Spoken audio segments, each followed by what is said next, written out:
Good morning and happy Festivus. It's a Festivus for the rest of us.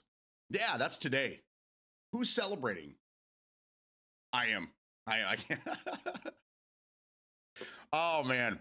What a great holiday. Too bad Mark for Life's not here. He gets it. He gets it. For the rest of you guys, who's off right now? Who's working? Who's off? Who's got the next couple of days off? Anybody? My wife has to work a full day today. Tomorrow she's got a half day. She's working from home. So it's like a day off, I guess. And then she's off for Christmas and Friday, I do believe. Guess I should have asked her. But my son got screwed for so he has to work tonight. And then tomorrow he has a Christmas party with his grandma, and then a Christmas party with his girlfriend, and then he's got to come home and try to take a nap or something, because then he has to go right back to work again tomorrow night. Christmas Eve, he has to work. He comes home Christmas morning. He's going to sleep for a couple hours. Then we're all going to do gifts, and he's going to go back to bed and try to sleep until our Christmas party. So this poor kid. Oh, he's not going to get any sleep. We're going to have to prop him up. We're going to have to like Weekend at Bernie's him around the house. Because we're going to have to prop him up and move him around and shake his head and stuff. While he's sleeping. Poor guy. Poor guy.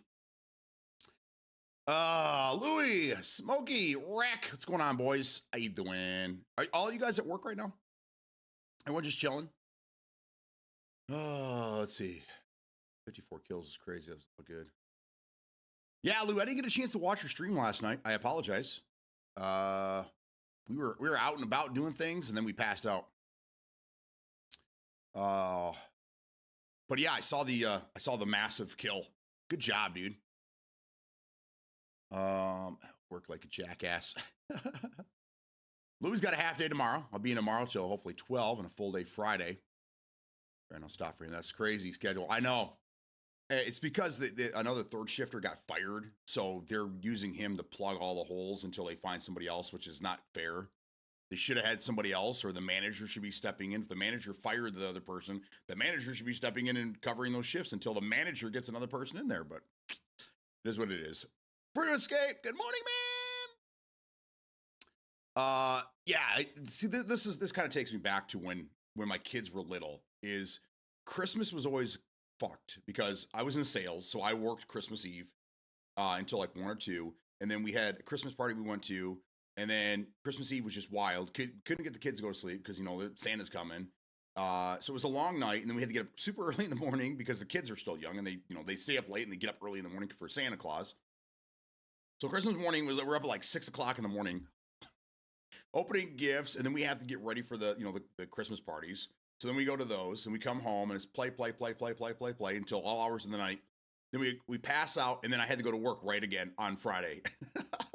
And because they were so generous, they'll allow us to have Christmas Eve half day and Christmas Day off, that they were nice enough to allow us to work Saturday.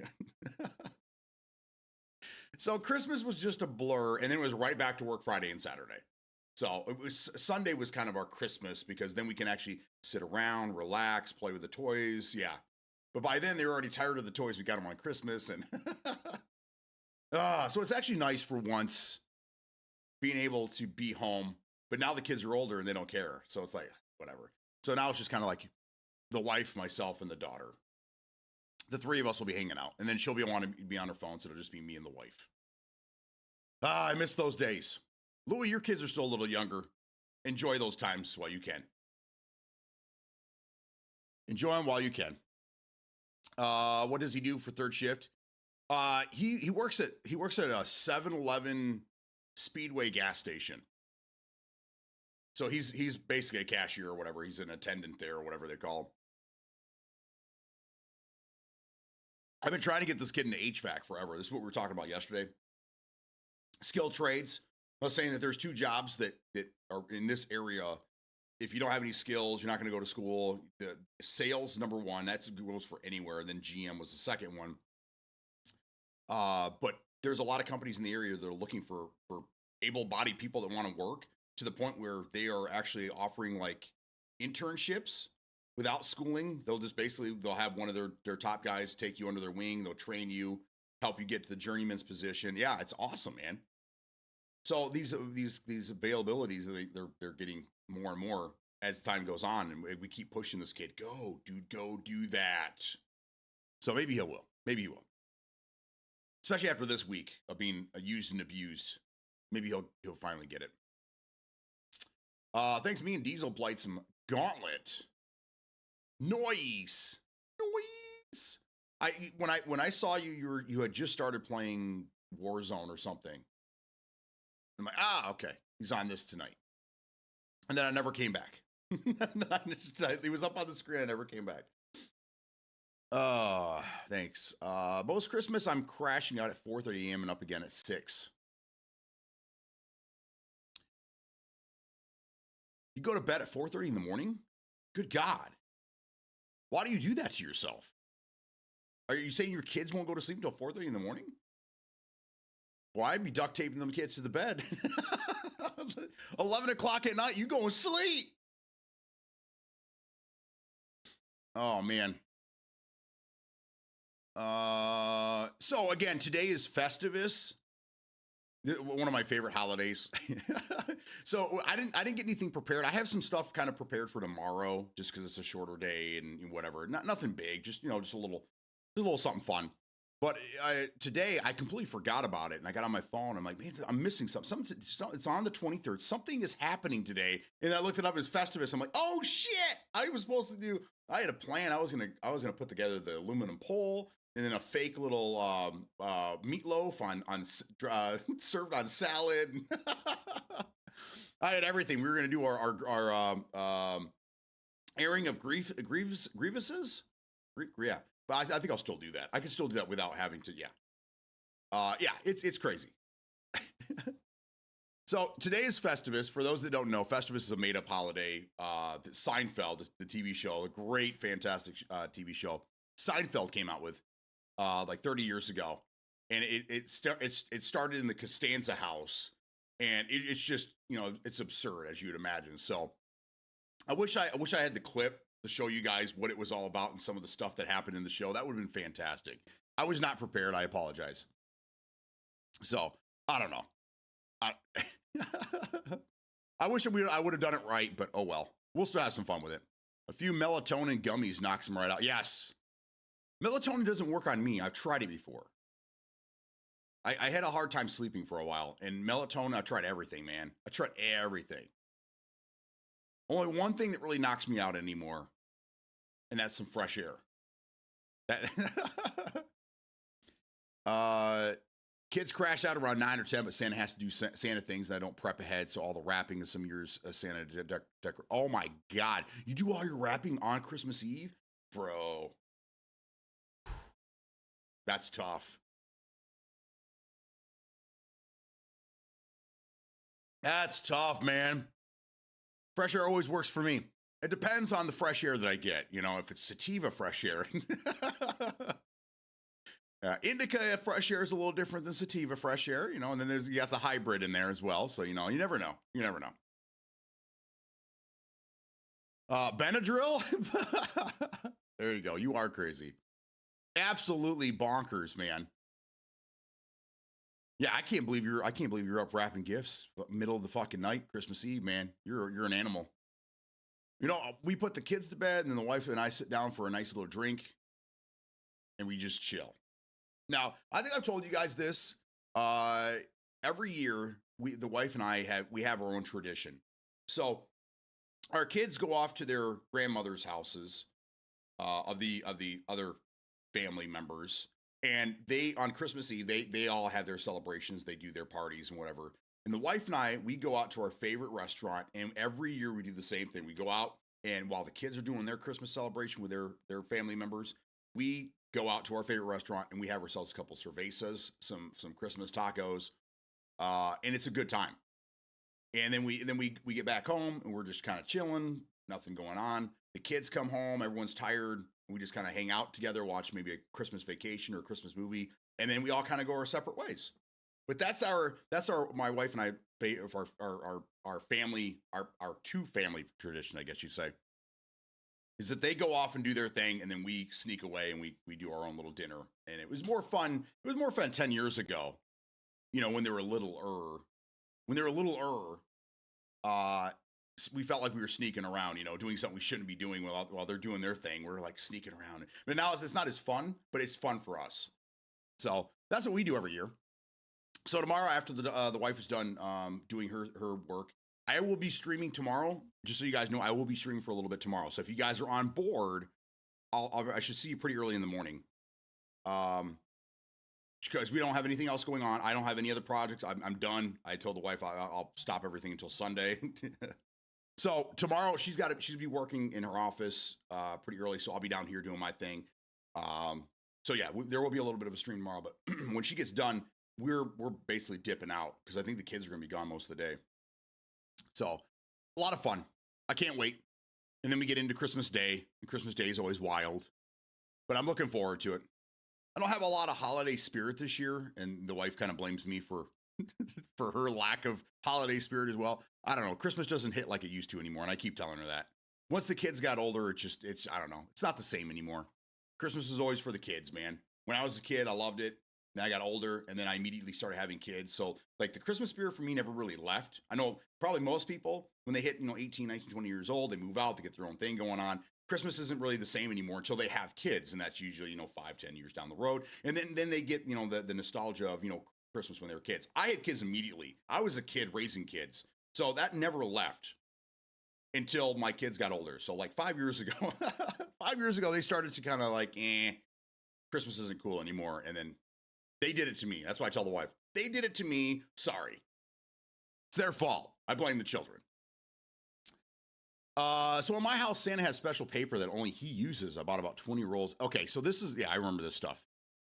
So yeah, this is something my mother-in-law started when my kids were really little, is that she would always wrap the Santa gifts in specific paper. And then all their Christmas gifts would be under the tree. But then, Christmas morning, there'd be fresh batch of gifts from Santa. So I'm with you on that. I know that. Bought about 20 rolls when they were little, and every year it's the same paper. Gifts between families wrapped in other paper and is often done beforehand. There you go. So those are already under the tree. So you're wrapping Santa's gifts. Okay, that's not as bad. I thought you were doing the whole gambit. And when they're little, I mean, I don't know if you're like me, but it was always quantity over quality. There was the most gifts under the tree, and not necessarily the best quality of gifts when they're little, because it was all about the look on their face. So I get it. But by doing it on Christmas Eve, I avoid the issue that my brother had. His little one found wrapped Santa gifts the other day, so we're gonna see if it's the last year for them. I gotcha. Deadbolt on the bedroom door, and this works when they're little, and then when they become teenagers and they want to like wander in your room for reasons when you're not around, that works out pretty well. So that's what we did. We we lock our door. Trust but verify. What age did they stop believing? Did school ruin it, or they just realized it after a few years? For my children, it was school, and they 7, 8, maybe. Most of the little kids are bastards, basically. I didn't like lying to my children, but this is one of those things that it's like, how do you not? Like my parents were extremely religious, so they weren't even going down the Santa Claus route. That wasn't a thing. So we were told from early age that wasn't real. And we were also told, and I didn't get it at the time, but I get it now, I understand. We were also told Santa isn't real, but don't ruin it for other people. Don't tell other people that. Let them believe what they want to believe. Which I wish my mom would utilize that and that advice in real life. But yeah, we were told, Santa isn't real, but don't tell other people. Just let them believe what they want to believe. So that works out. It checks out. So I wasn't the one ruining it for anybody else, but yeah, my kids, it was ruined for them. They come home bawling their eyes out. So-and-so said Santa isn't real. It's their parents. I'm like, oh, fuck. Here we go. Oh, and then when they find out and they realize that you've been lying to them the whole time, that's does it really, is the balance there? All those years of that look on their face and they're so excited and Santa Claus brought them something and then they find out that it's not true and their whole world is just fucking imploding and they're looking at you like, you did this to me. And you're like, oh, I did. It was worth it though, I think. I don't know, was it? Oh. So yeah, those are, that's probably the roughest thing to do as an adult, as a parent when your kids are little, is accepting the fact that they realize that Santa isn't real and you're a filthy fucking liar. Yeah, that's one of the hardest things to do as a parent. Dave Plouffe, what's going on, man? How you doing? How's life treating you out there in Cali? How's life treating? I had to clip that for later. I'm going to show that to the wife.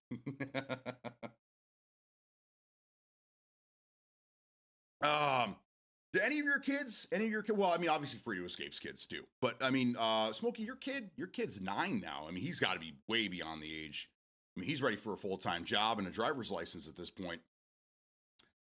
So he probably, what would we say, around 7, 8, maybe last year before, 2 years ago? Maybe he, that's a good question. Like, at what age did your kids stop believing in Santa Claus? I thought you had a boy. I'm sorry. I apologize. She's 10? Does she still believe? I'm getting kids mixed up. Sorry about that. Getting ready for one mother of a storm. You know, like the Christmas storm, or are you guys actually getting rain out there? I know rain is very rare, especially in LA. The kid got a room makeover this year. New loft bed with a desk under it for the PC, plus 30 gifts under the tree. Nice. My oldest nephew is 10 and still believe, but maybe he's still really good at pretending, but it's the 7-year-old that might ruin it this year. You know, I always wondered, were there kids out there that were faking it? And what I mean is they're like, they know it's not real, but they're not going to let their parents know because they still want those extra presents. Devious, I know. I wasn't that kid again because we didn't have that when I grew up. But I'm wondering how many kids actually do that. How many smart motherfucking kids out there are like, oh, I'm on to you, mom and dad, but you know what? I'm gonna make it even rougher for you because now that I know, I'm really gonna use the shit out of this. You know what I'm saying? And you think maybe your kids are? Because I'm telling you, a 10-year-old still believing. If that's the case, Smokey, I think she's on to you, and I think she's playing you, bro. I think she's playing. You might want to look into that. Anyhow, you might want to do a little snooping on that just to see.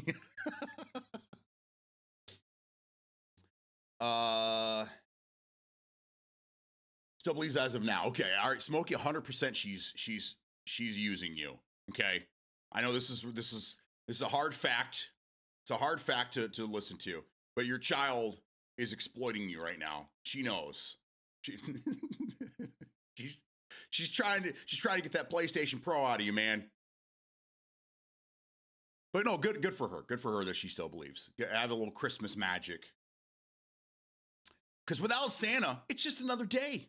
It's just another day. I tell my kids about Santa and then tell them to get daddy a beer. That's right. You crush their world and then you're like, go do something for me. I love it. Yeah, I mean, I don't know. That was tough for me to have to tell you guys. Was it hard for you to listen? Oh, you're crying? Okay, I understand. Because it was tough for me as well. Will you go get daddy a beer? Thank you. Thanks, sweetheart. Then you crack that. You're like, wow, that was tough. I'm sorry I had to do that, kids. Oh, man, I'm just going to sit here the rest of the day because this is just, it's too much for me. This is too much for me. I'm sorry. Probably last year, yeah. We are predicted to have like 8 inches of rain. We have flash flood advisories in place now, supposedly to last until Friday. Wow, right through Christmas? Damn. Well, good luck, man. That's rough. Good luck. I hope everything goes well. Yeah, we'll see most likely the last year. Open an investigation for Santa fraud. I like it. No consoles, PC only. That's how you raise them. You raise them right, Smokey, right from the get. When the kids are talking PlayStation, Xbox, you just give them a nice little open-handed across the face. You're getting a PC. That's all there is to it. Got to watch Fat Man, a little rich bastard child puts a hit out on Santa after he got coal for Christmas. That's funny. I told the wife we have to watch at least one Christmas movie. We haven't watched any Christmas. Usually by now I've watched Die Hard. These are my 3 favorites: Die Hard, Jingle All the Way, and Christmas Vacation. And we haven't watched any of those this year. We haven't watched anything. We got Christmas music going one day in the kitchen while we were making cookies and some other things for our family members. That was it, man.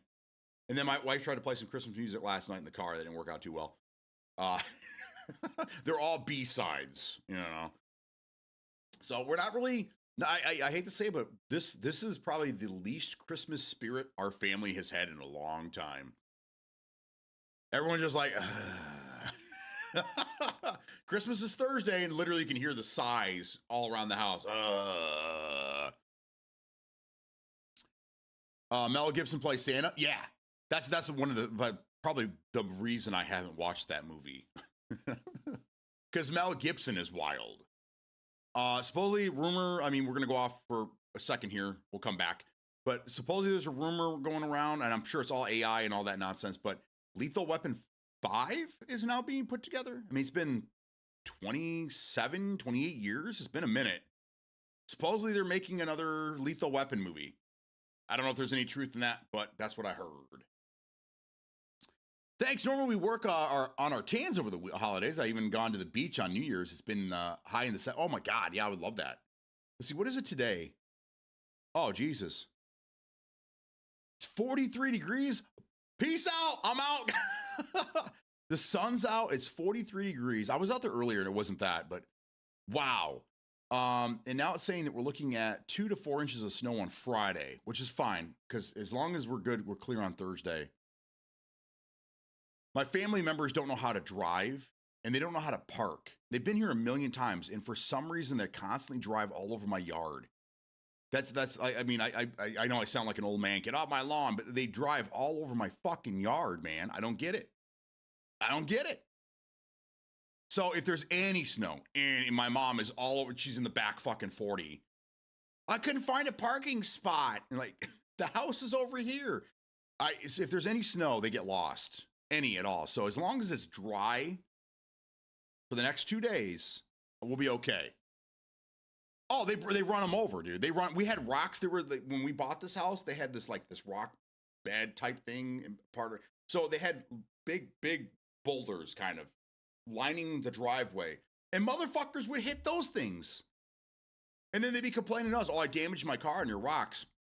Guess you need to learn how to drive. I don't know what to tell you. I ain't paying for your shit. You're the one that hit it, not me. Glad none of my family members are here right now. Oh, so yeah, every year, it seems like every year I have to go out there and I have to shovel, and then I have to do direct fucking traffic. Like, this is a parking spot right here. Park right here. You see where I outlined it? Park right here. I almost need to it's a little absurd, but I might have to get yellow spray paint and go out there when it's snowing after I've shoveled and put down yellow lines for everybody. I don't know. That's maybe the only way to get them to park properly. I don't know. But old man tangent. Sorry, went off the rails there. Die Hard is the wildest Christmas movie. It's the best. Put down that cookie. Put down that cookie now. It's my cookie. Those are all great films. He's like, "Oh, I think she's in the shower. Want me to go get her?" Phil Hartman was such a gem. Those are all great films. I'm embarrassed to say one of my favorite films is While You Were Sleeping with Sandra Bullock. I don't think I've ever seen that one. Get some yardsticks at your local hardware store. Bright orange ones. Bro, it's just, it's a waste of money because they all hit them. It doesn't stop them. I want to put the boulders back. I want to line the driveway with the boulders. My wife said something, she jokingly said something about a spike strip, and I'm like, "Oh, that's good." But they will definitely be replacing tires because that's malicious. Even though it's our yard, that's malicious. But God, would I love to do it. If I was any more of an asshole than I already am in life, I would do that 100%. I'd stand out there and go, "Yeah, told you bastard." I don't know where that accent came from, but it was funny. Single file line, folks. One in front of the other. That's right. God, so I am looking forward to Christmas. There's some things of Christmas I don't really care for, but I am looking forward to it. It'll be a good time. Nice to see the family again. Really like to see my grandma. She's awesome. She's the best. She hasn't been around lately in chat here. I'm not sure what's going on. She must be wrapping gifts too. I don't know.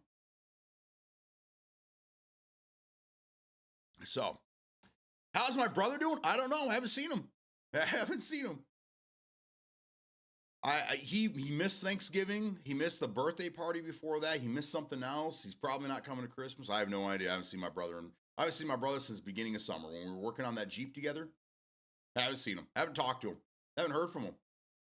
I don't know what's going on with him. He's in the wind, as they say. So, I don't know. That's one brother. The other brother's still in California.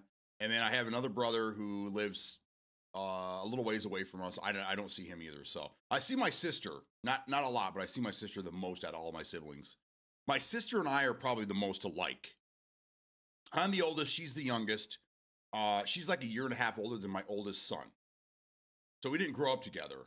Actually, I babysat her a lot when she was little. But now she's got her own kid. She's married. She's got her own kid. She's got her own house. I mean, they're doing the family thing. It's great. She talks to my wife a lot. They're like best friends right now. So I talk to my sister and my brother-in-law more than I talk to my brothers, my actual brothers. So, which is nice. She's a sweetheart. She's a little sweetie. But yeah, they'll be coming over. Those two will be coming over for Christmas. My brother probably won't show up. None of my brothers show up for Christmas. So it is what it is. They're figuring out life.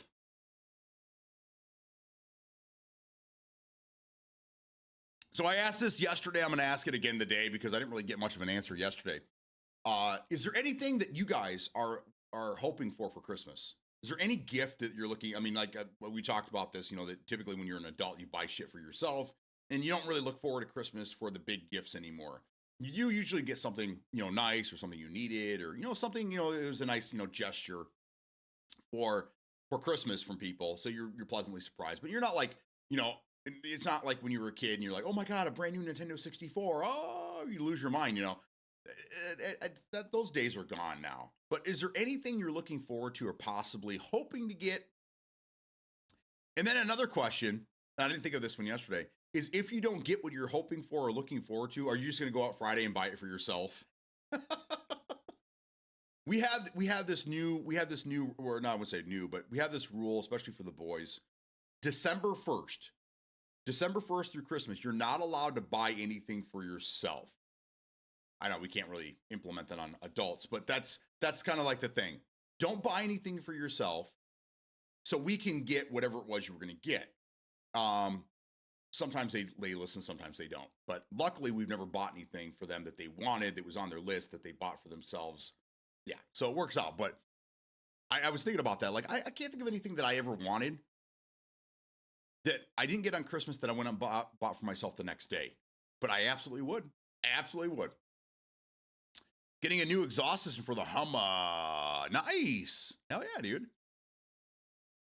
Really hoping for that huge suitcase of cash. Yeah, I have to, 20 some years going. I'm about to give up on that dream. Spending my Xmas bonus on a 5060 Ti and a nice new 1440p monitor. Nice. Nice.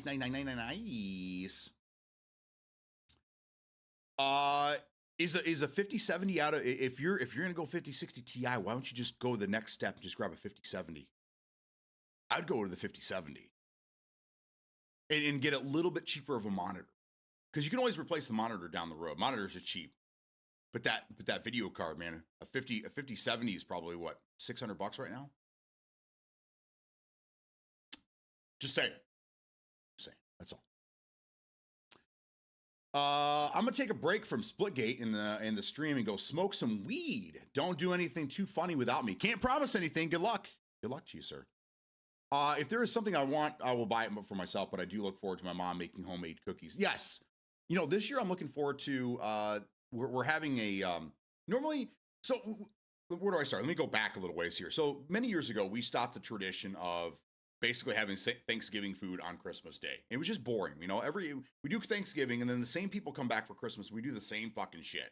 So we're like, okay, we're going to start doing different themes. We did Italian year, we did Mexican year, and then we were going to try to do an Asian one, but our family's a little finicky and yeah, certain ethnic foods don't quite work out for them. So we started just doing like, bring what you want. And now this year, what we did is we're gonna have a competition. First, second, third place. Everyone makes their famous dish, the dish that they're really good at making, and then we're all going to taste test these and then vote for our favorite. I think it's a good idea. I know that you don't want to have losers on Christmas, but I'm telling you, I would rather do that than to do a white elephant. White elephant. That's how you start family fucking. That's how people fight. You want to see people square up on a Christmas morning? Then you do a white elephant and you watch your family members tear each other apart. That's so I think having like a little competition for the best dish is not a bad idea. We'll see how well it goes this year.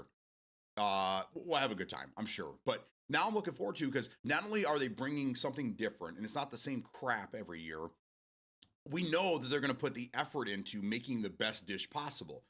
I think it's a win-win. And the trophies cost like $10. Something stupid. Yeah, you're stupid. So for the $10, we're gonna get the best dishes these people make. Now on the other hand, it's a double-edged sword. If they bring their food and it all sucks,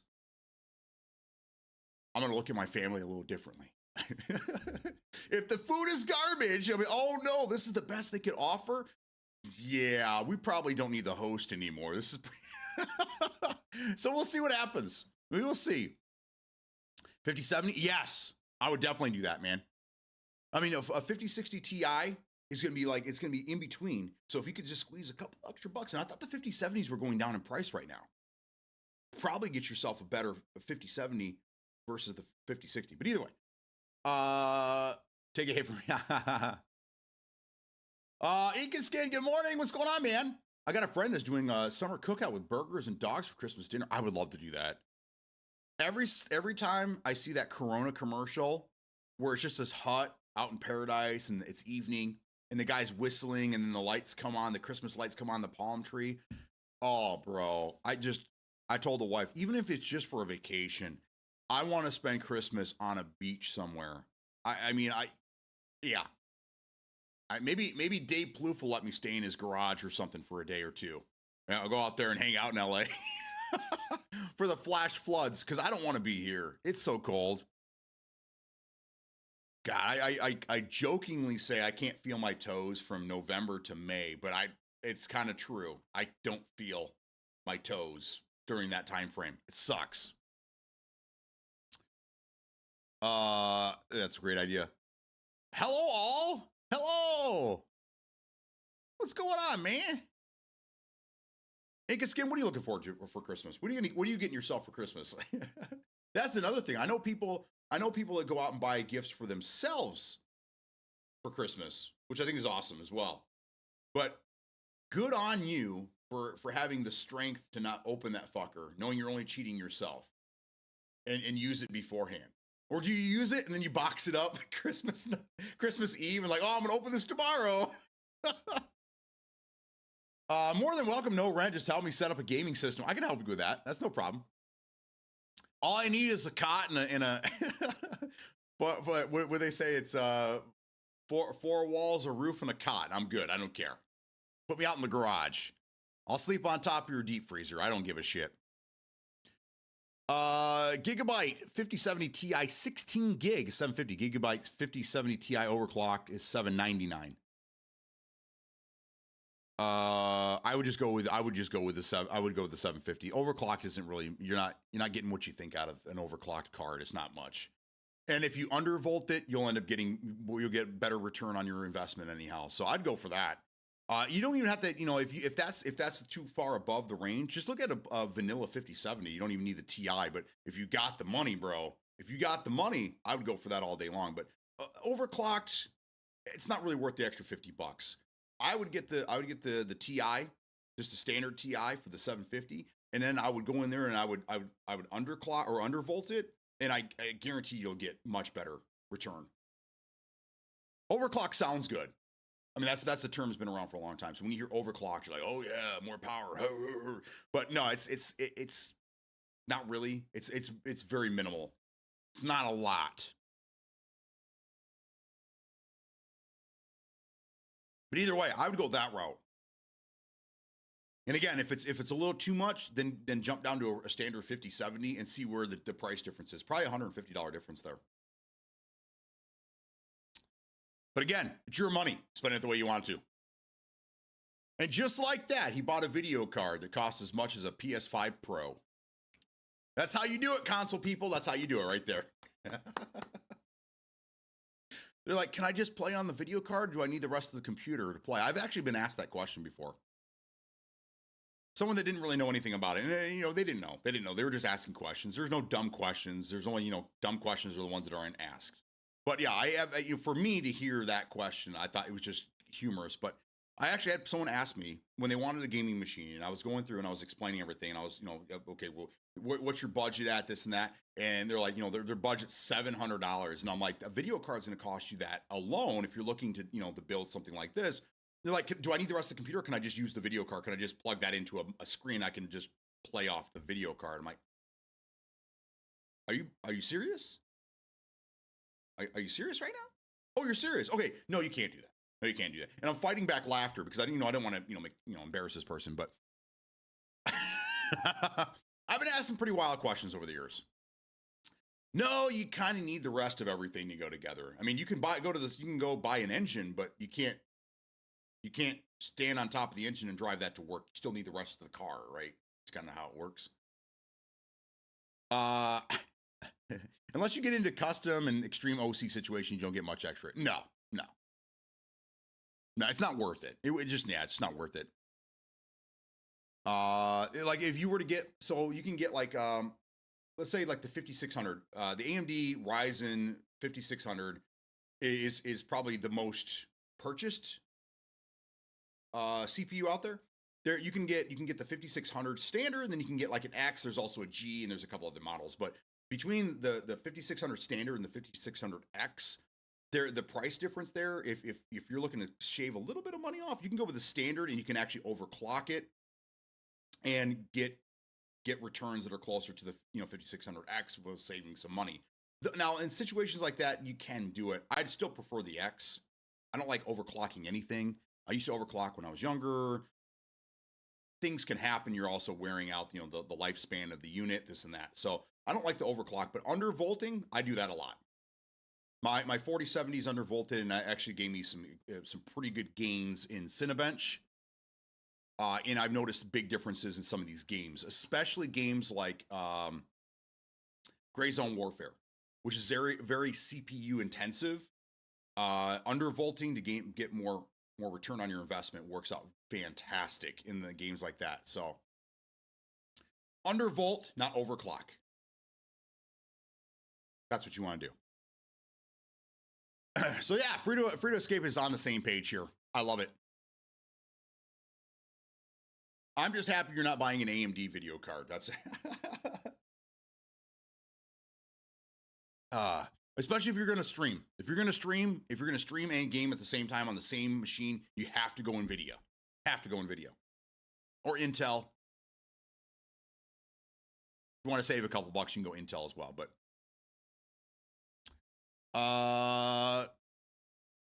there was something else I was going to ask you guys about. What was it now? Son of a...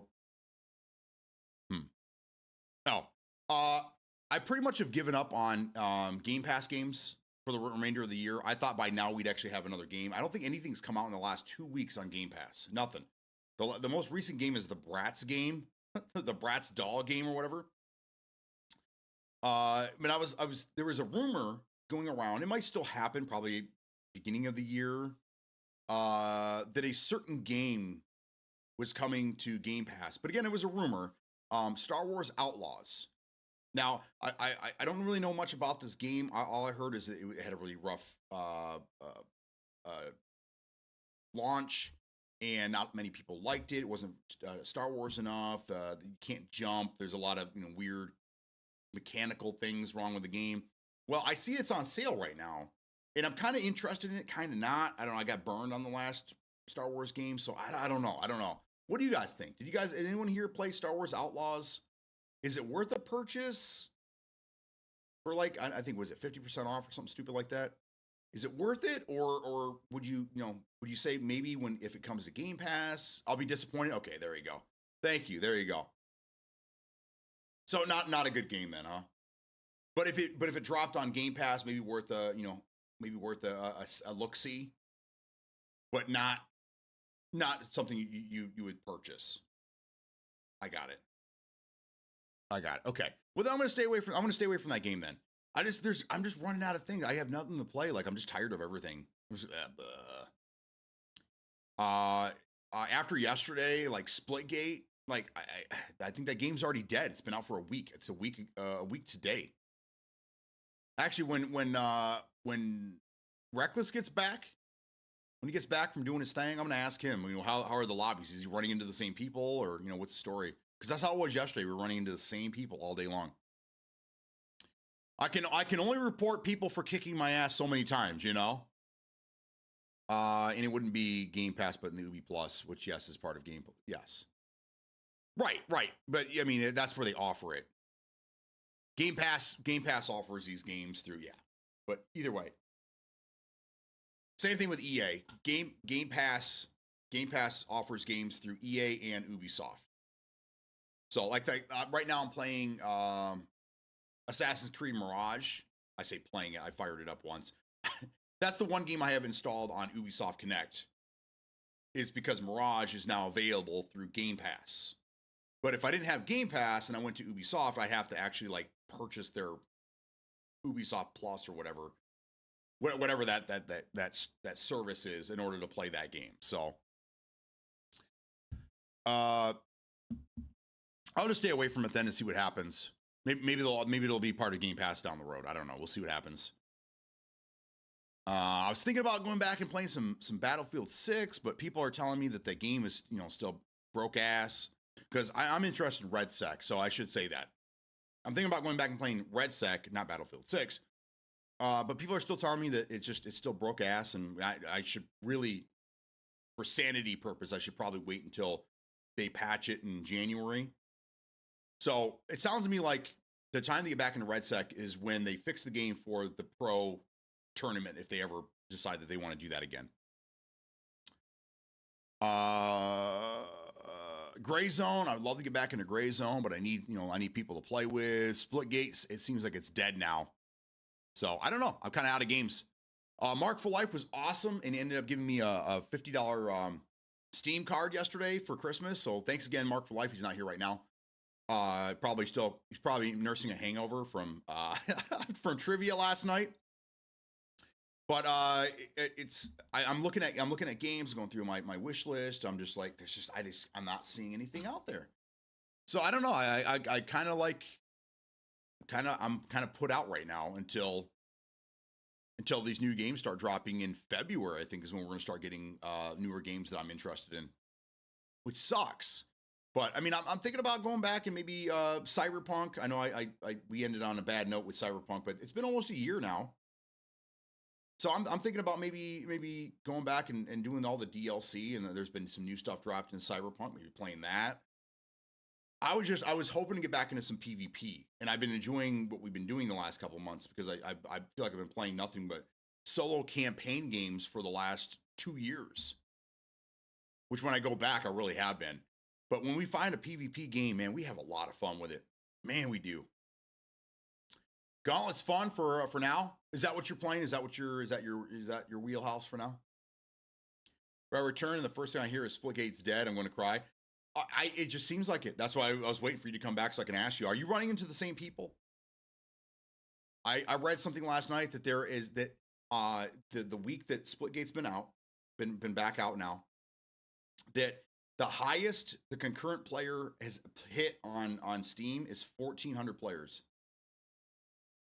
That's probably right around what DMZ sees, and that game's been dead for 2 years. That's not many people. I mean, it sounds like a lot, but it's not that many when you think about, in the world, that's not many people. 1,400 at its max. And that was probably on Saturday or Sunday, when people were home chilling. So I don't know, man. I'm a little like, this is kind of where I'm at. Like, I guess I jumped the gun and spent money on this game when I probably shouldn't have, but I was so excited. I was so excited about this game. I was having a really good time with it. So it's kind of sad, but it's not for everyone. We talked about this yesterday. What could we do to make this game? Someone said get rid of the whole Halo aspect of it, but I don't know. I think that's its charm, really. I don't know what else you could do.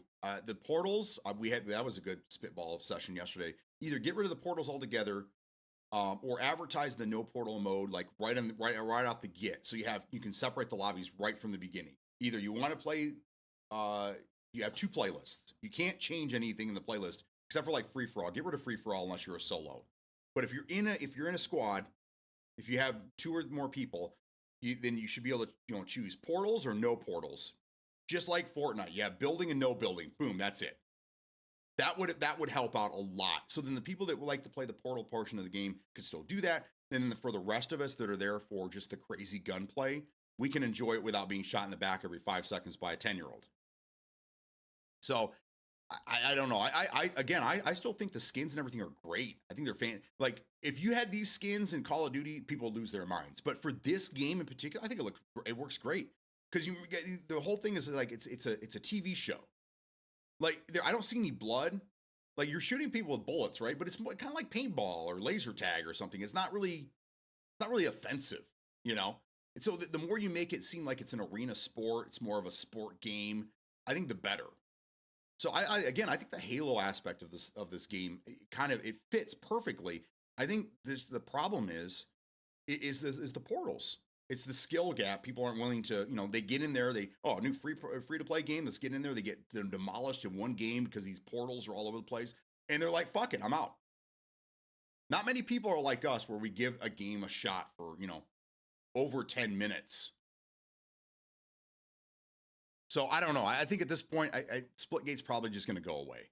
But I have hope that somebody else will create. Maybe they can go back to the drawing board and just completely get rid of Splitgate, completely get rid of the portals, and just focus on an arena shooter that's fun. I really think that's what needs to happen here. But again, I haven't had this much fun in a multiplayer PvP game in a long, long time. So they hit me. They hit me just right. They got me just right there. Holy fuckballs, I just finished my first solo, ran into a cool chick running solo, helped me out and taught me some shit. That's cool. What up, peeps? Are you running Splitgate solo? Who helped you, man? Get rid of portals? I know. I don't really care for the portals either. I know it's part of the game mechanics, so I don't want to damn them 100%. I'm not used to the portals. I don't really use them that much. But I hate when people are I say exploiting them. They're not really. They're just you playing the game the way it was intended. I just don't like the portals. So I don't know. Have the split of portals and non-portals. Yeah, I think right now that's probably the way to go. But I think the damage is already done. They didn't advertise it. The people that did check it out are already done. You could change the game again, and they're not going to come back. You have one chance when it comes to these types of games. You have one chance. Maybe two, if you're lucky. Maybe somebody will come back. But this is your second chance, really, because Splitgate 2 came out over the summer. So the people that are returning are like, okay, so let's see what they changed. Boom, they hate it right off the bat. So I don't know. I don't think there's a way to save this game, unfortunately. Which sucks. Arc Rider's got it. He's an Arc man now.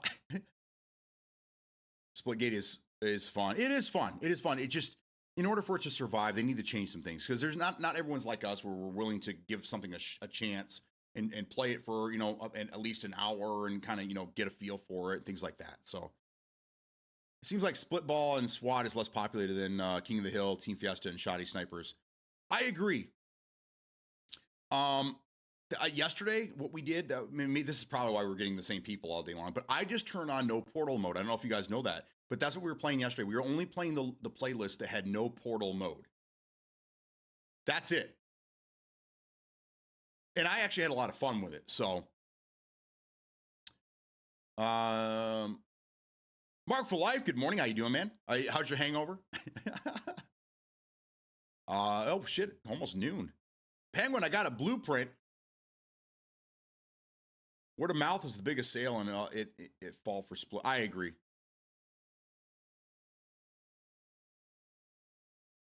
Found on a dead rate. Not smoking didn't kill him. I only had like 4 beers last night. Okay, I mean this was the trivia, the last trivia before Christmas, and you're doing the Christmas the ugly sweater thing. So I figured you were going to be pretty lit last night. Pretty lit. Funny story. Oh, and Mark for Life, happy Festivus. It's a Festivus for the rest of us.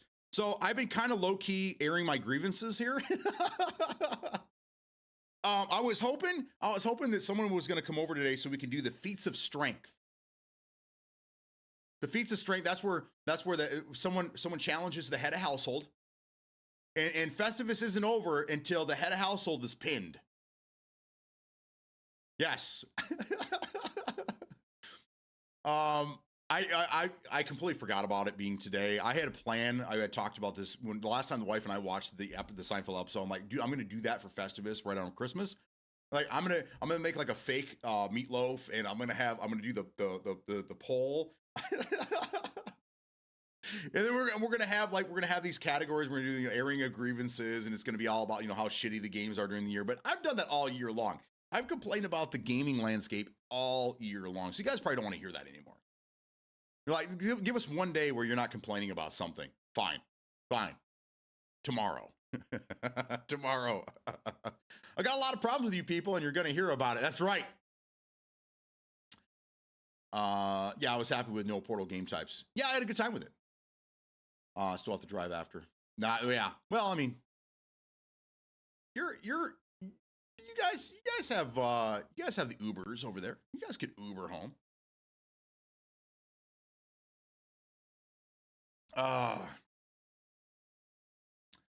So yeah, I mean, at this point, I'm gonna say Splitgate. I'm gonna keep playing it. I will keep playing the game, but I think as far as the game goes, I think it's safe to say it's probably dead now. It's probably dead. In the way that I grade a game dead is by the players and just, I mean, look at the viewers. How many people are watching? Yeah, yesterday, the last 2 days that I've been on Twitch, I looked, and there was about just under 100 people viewing Splitgate. When the viewership is that low, in the player base on Steam charts is showing less than 1,400 people concurrently a day. To me, that's kind of that's dead.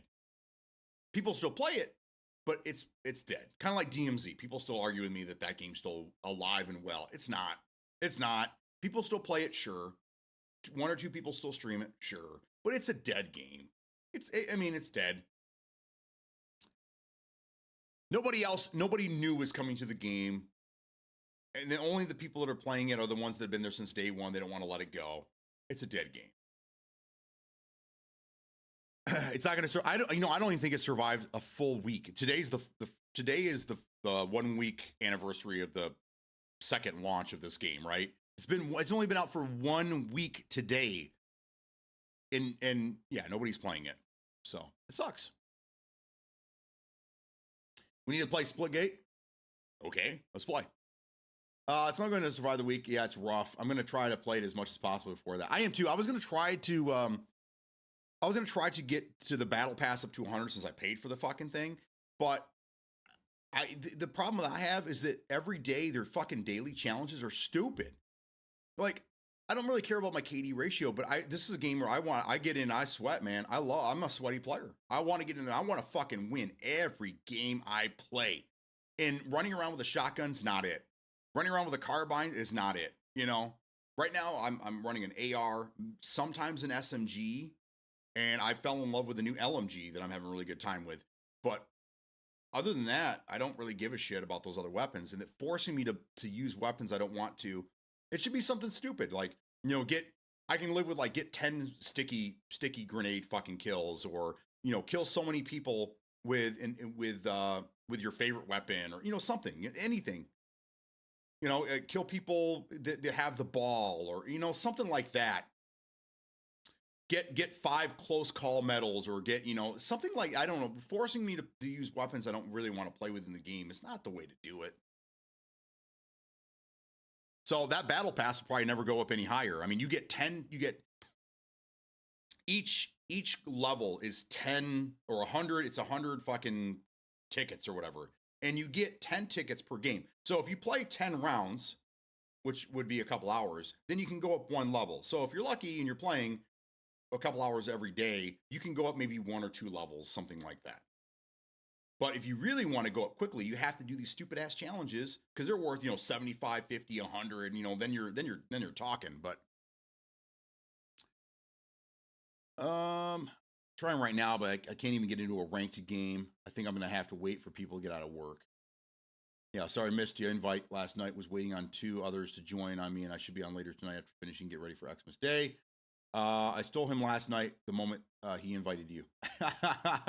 I also made the mistake of paying for the battle pass and some cosmetics for this game. I did too, but you know what? I did want to support these guys. They got a good thing going on here. I don't want them to leave empty-handed. You know, yeah, it didn't work. Yeah, they lost.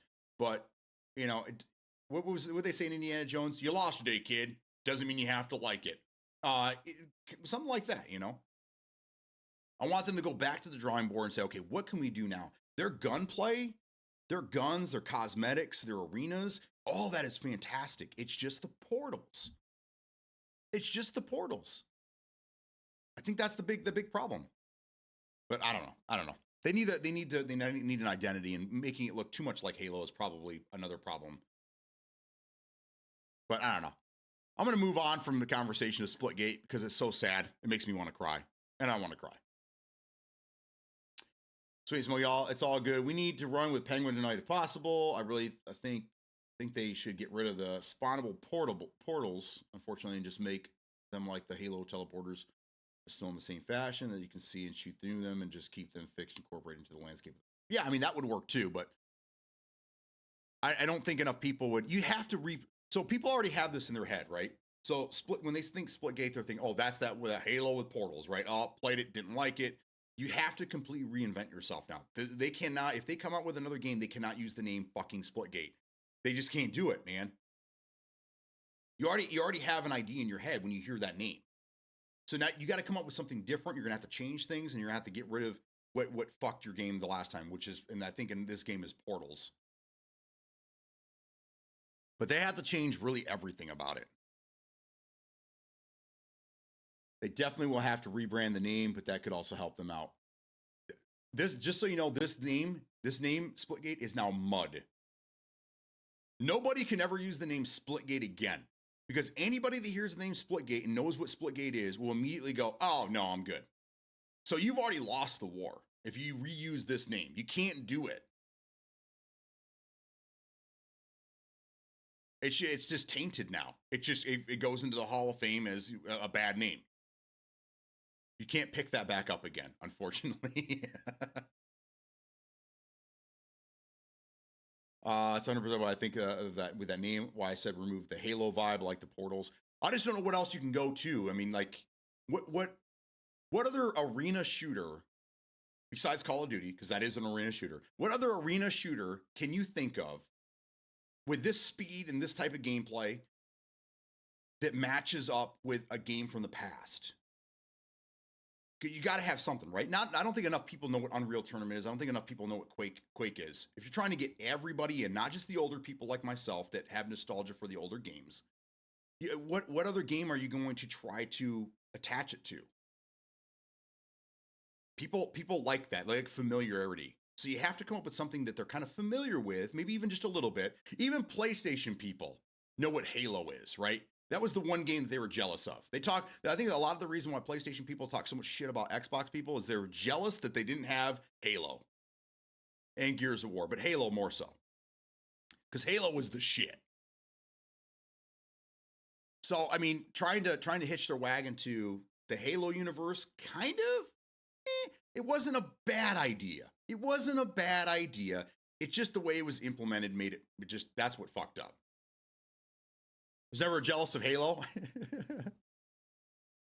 Well, you had both, Mark, didn't you? Didn't you have a PlayStation and an Xbox? Listen, Halo, besides Counter-Strike, and I mean, if you're going to get into those dungeon crawler games, Halo was the esports game. Halo was the game. Everybody played Halo. And even down to your crappy player. I knew some people that weren't even good at the game, but they enjoyed playing the hell out of it. And then the pro players, the guys that were just fucking gods that never missed a shot before cheating was a thing. Halo was the game.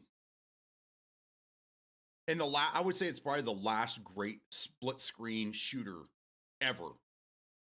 Halo, man. Halo was the shit. No, I got Xbox solely for PUBG. Okay. Exactly. Halo was the bomb. That's why we know it's not the Halo vibe. That's the problem. Well, I mean, hey, look how far Halo has fallen in the last 10 years. Everyone played Halo and Call of Duty at the same time. Like, okay, so 2007 was probably one of the greatest years in gaming history. because we got Call of Duty Modern Warfare, which completely changed the landscape of arena shooters and saved Call of Duty, by the way. But we got Halo 3. We had 2 bangers that year. Those games were absolutely incredible. So a lot of people would switch back and forth, like me. I played a lot of Halo 3, and then I had my buddies that wanted to play Call of Duty, and Call of Duty was the absolute shit. I played more Call of Duty Modern Warfare than I played Halo. But then Call of Duty started to wear off like it always does, and then it was all Halo. So 2008, I played nothing but Halo 3, pretty much. That game was the bomb. And then Reach, and then it was a few years, and then we got Halo 5, and then it was like 6 years, and then we finally got Halo Infinite. Meanwhile, Call of Duty's churning out games. Yeah, they were garbage. Yeah, they had major problems. Yeah, they were just basically copy and paste from the year before. But they just kept churning games out every year. They stayed relevant. Where Halo didn't. They went into obscurity. And Halo and Call of Duty was available on both, where Halo wasn't. So Halo just kind of fell apart. It fell apart. They had the chance to be the game, the biggest game out there, and remain the biggest game, but Call of Duty found the formula, and that's churning out garbage every year.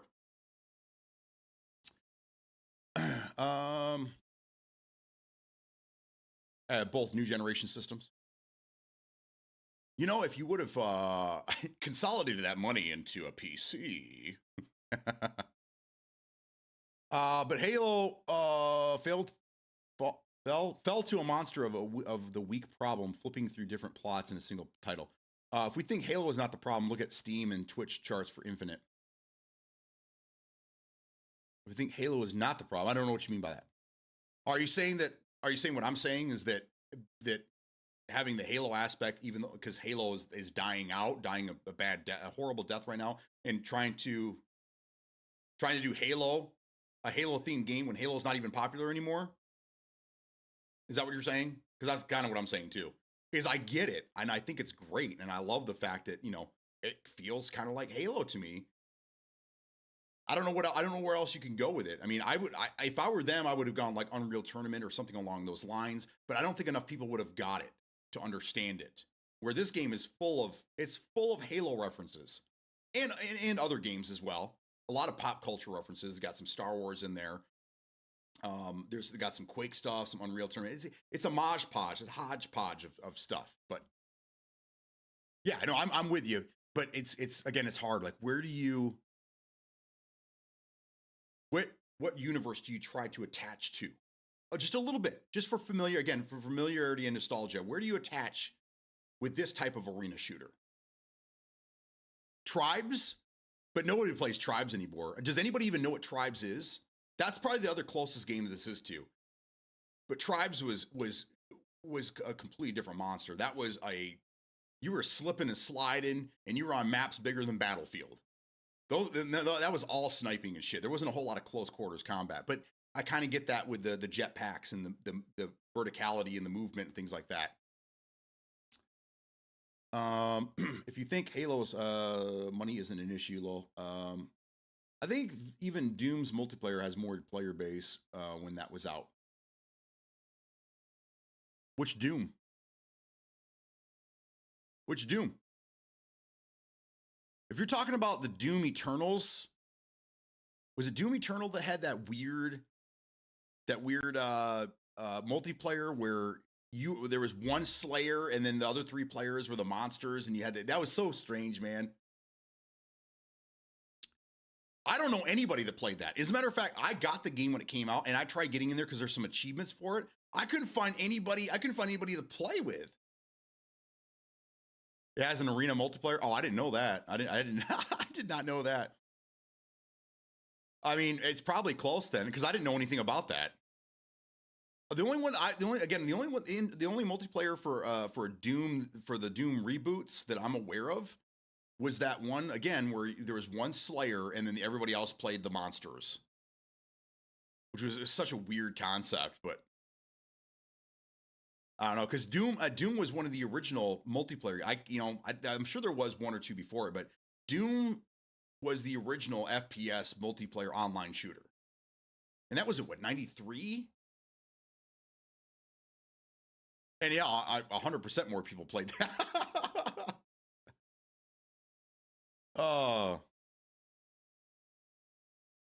I don't know. I don't know. I don't know what the player base looks like. All I know is what, because we don't have console information. And I see more console people when I'm playing. All we have to go off is Steam, because the console, they're Microsoft and PlayStation, they don't share their numbers.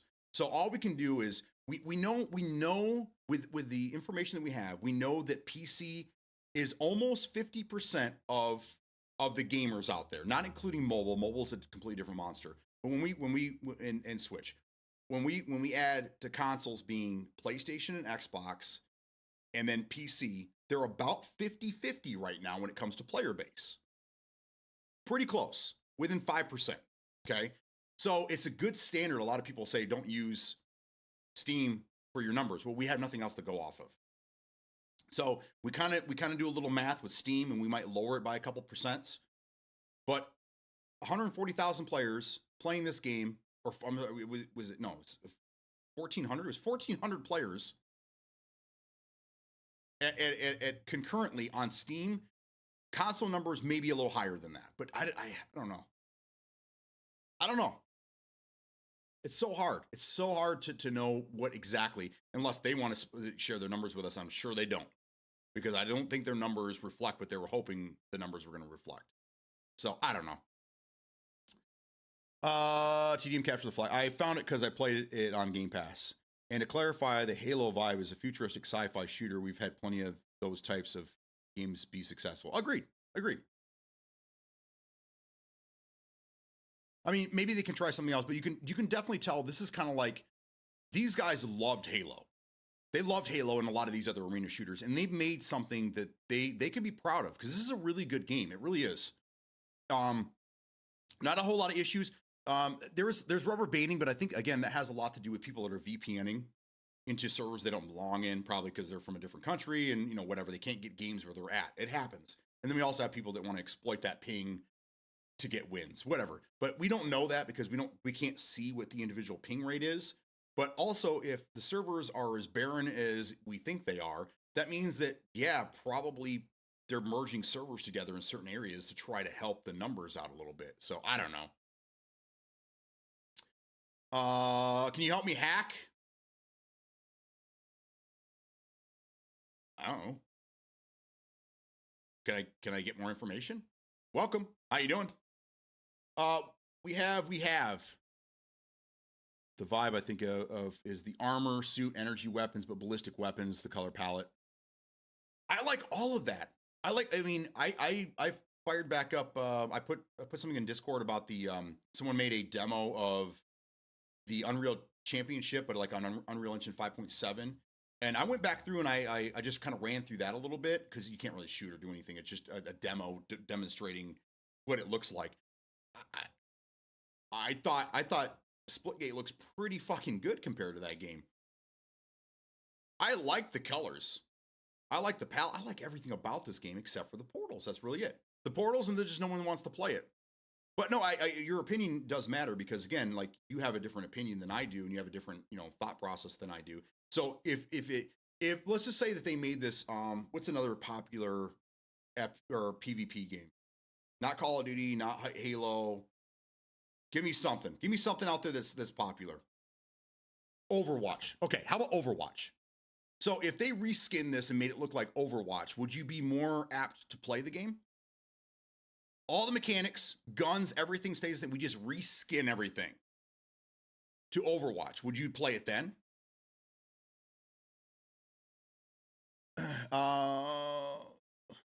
Bro, you made me laugh so hard with the I don't know. Fortnite, there you go. If we reskinned to Fortnite, would that make a difference? Would that bring you in? I don't think Fortnite people would come over and play this game. I think it's a little too fast paced. And then I think that the people that play Fortnite are so ingrained in their TPP that they'll never switch over to an FPS game. Rainbow Six Siege 6. I don't play that game. I haven't played that game since it came out. And I don't hack, so I couldn't help you with that either. I finally got a ranked game. Nice. No, COD does that shit. Yeah, that's what I think the Halo thing is. But we've had success sci-fi. Yeah, I mean, I don't know where we would go with it. Like if you did Overwatch, I think that would be close, and I know a lot of people play it. But then the people that come over to play it because it looks like Overwatch will complain that it's too fast paced and there isn't character or class abilities and there isn't, they don't like the jetpacks and there's, so it's hard. It's, like you can reskin anything you want. Thank you, Carrie. Carrie Love God. Thanks for being here. And good luck. Good luck with your Rainbow Six. No, not for Overwatch. See, that's what I'm saying is like, what other game could you easily reskin this and it would fit?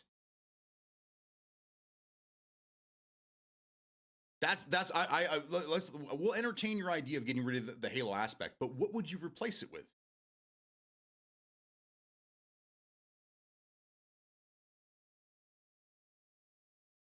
Darker, more grounded like time split. So Siege style, but future Siege. So like more realistic graphics, not sci-fi. So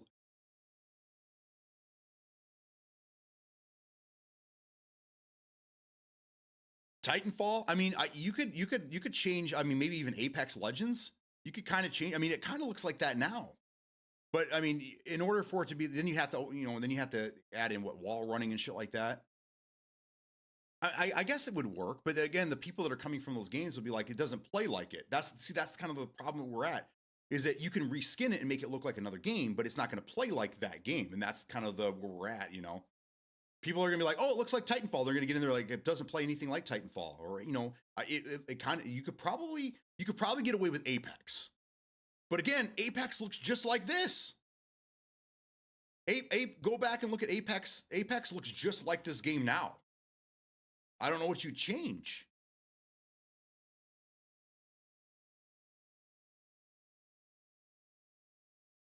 What would you change to make it? I mean, it already looks like Apex or Super Mario. There we go. We can make it Super Mario.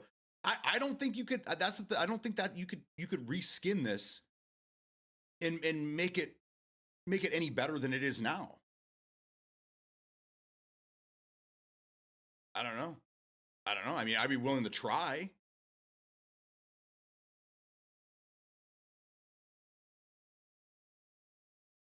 So, well, I mean, the colors are more, or like you get more of a matte finish. Like the colors are here, but they're more of a, like you said, a darker matte finish. Where Apex is more of like a very shiny, bright color. Oh, you think these colors are more? You think they're more colorful than? So just turn down. So just basically just tone down the colors.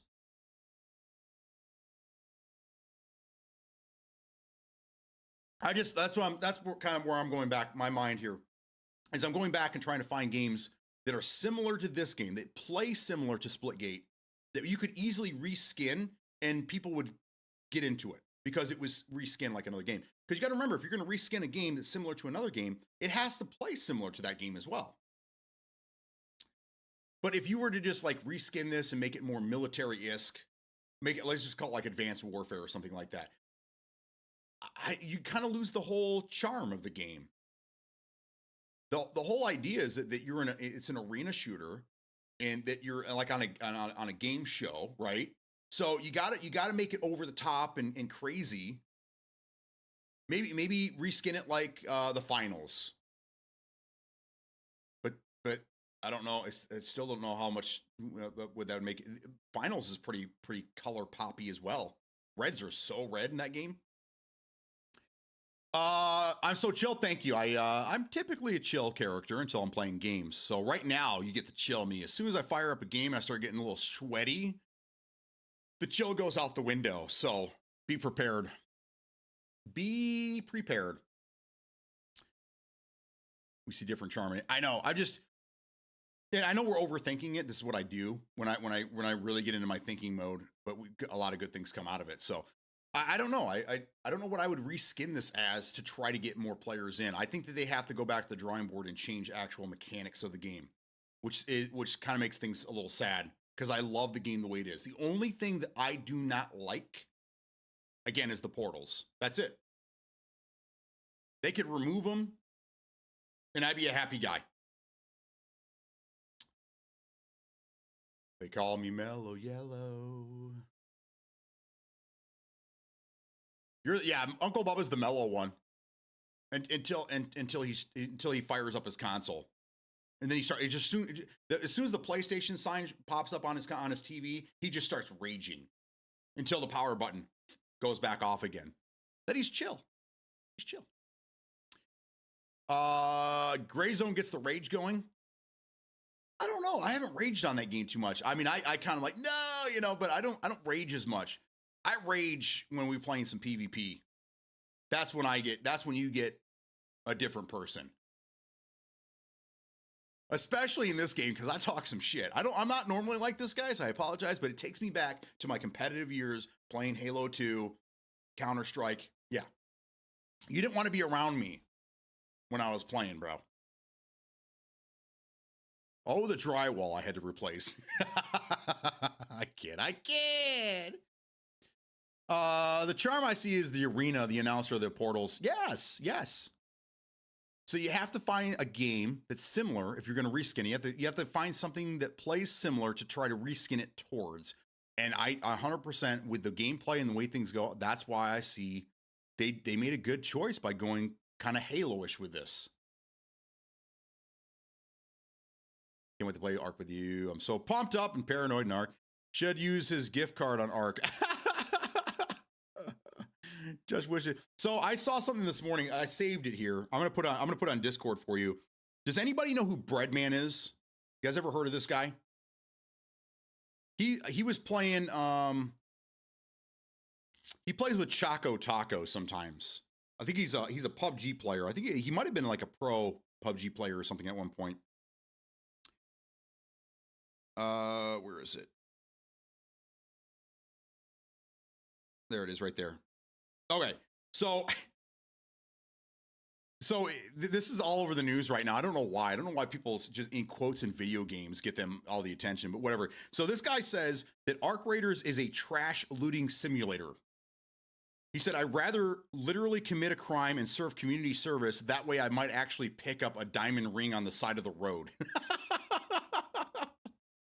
He says you're basically going out searching for trash, recycled trash to recycle to get new trash to recycle that trash or something like that. I'm like, I don't really know what he's talking about because I don't play the game, so I don't really know. But I thought it was funny that this guy's like, bro, he's like, it's a trash simulator. You just go out there and you're just picking up trash and you're bringing the trash home to recycle it into other trash. I don't know. I think that's funny. But I'll put that up so you guys can tear that apart any which way you want. I'll put that up in Discord so you guys can thumbs down it or whatever. But yeah. Oh, man. Just wish it was more 2050, not 2350. I got you. So not as futuristic. I give you. I see what you're saying. I give up on him trying it. Yeah. One thing I never did was break controllers. The last controller I broke was on a game that I can't wait for to come back out again. I broke a PlayStation 2 controller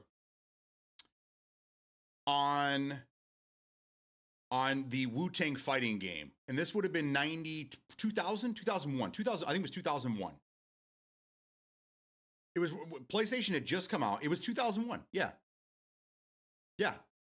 So I had just bought a PlayStation 2. It had just come out. The Wu-Tang game was out.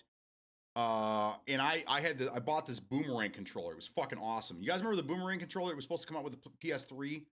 It was really long, so you can get your hands around it. And the controls were at the top, but the Boomerang went like well past your hands. All right, so they released a Boomerang controller aftermarket, probably a Mad Catz or whatever, for PlayStation 2, and I love this thing. It was all blue, glitzy, had like a marble look to it. So cool. And I was playing, and then I got so fucking pissed. I went, oh, cracked that bitch right at the top. I just put, I was so mad. I was like, oh shit, I just bought this controller. I was so angry with myself. So then I had to go back to the fucking stupid black controller, man. I didn't like it. But The Mad Catz. Maybe that's what it was. Maybe it was the controller was faulty, and that's why I was getting my ass kicked by Old Dirty Bastard. That game was so hard. But anyhow, that was the last time I broke a controller, and that was 24 years ago. But now I have 0% chance of breaking a controller because I don't use controller at all anymore. I barely even play Hitman anymore, which is very, very sad.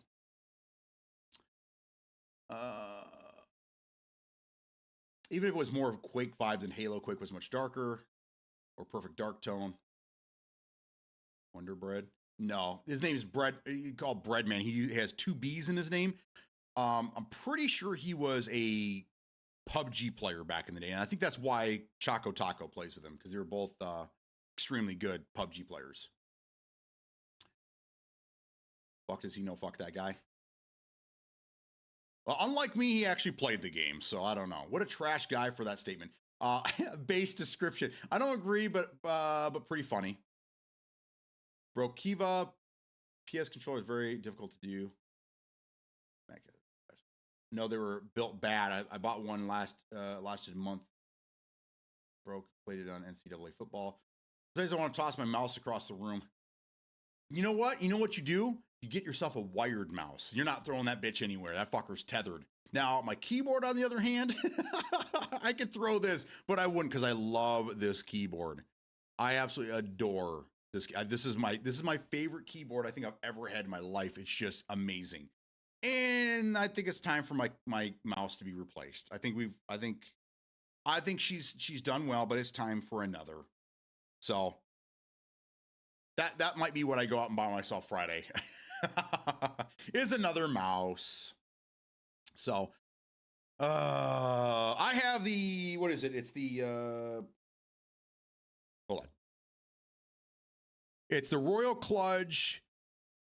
It's a 65%er. I can't remember the exact number, but it's the light blue and white one. Oh my God. But Royal Kludge, man.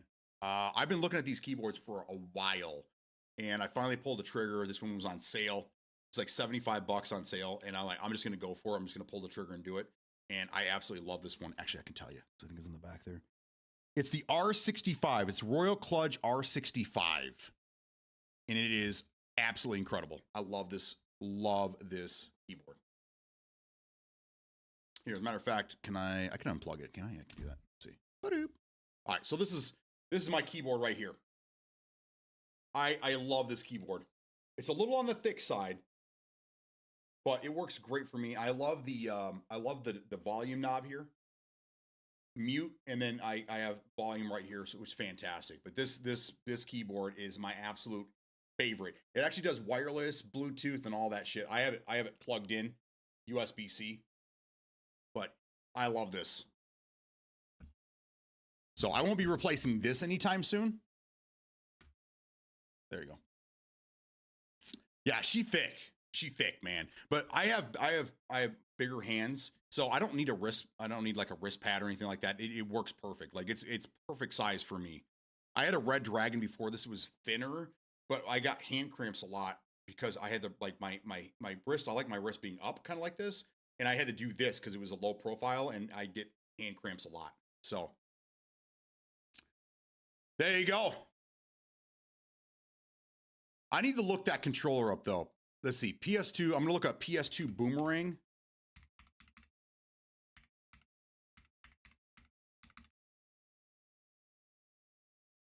So it only, oh, there it is right there. No, that's PS3. I don't see it here, but all they're showing is the controller that they, when they showed the prototype of the PS3 coming out, that's the one that they, this is the controller that it keeps popping up. I'm not seeing this might be it here.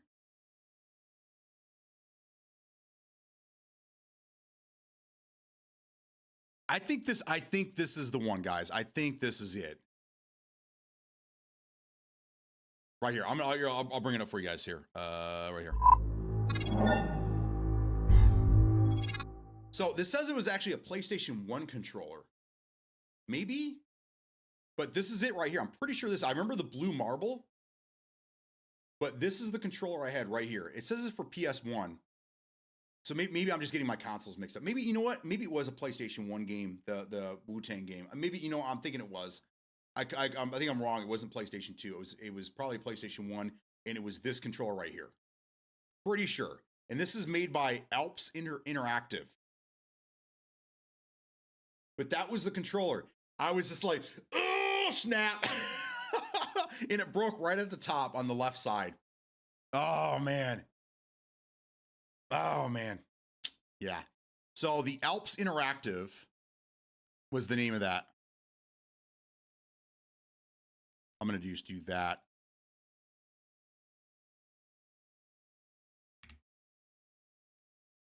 Yeah, there it is right there. PlayStation 1. I should buy another one of these. They're cheap. $18 used. Yeah, dude. Someone did a video on it 5 years ago.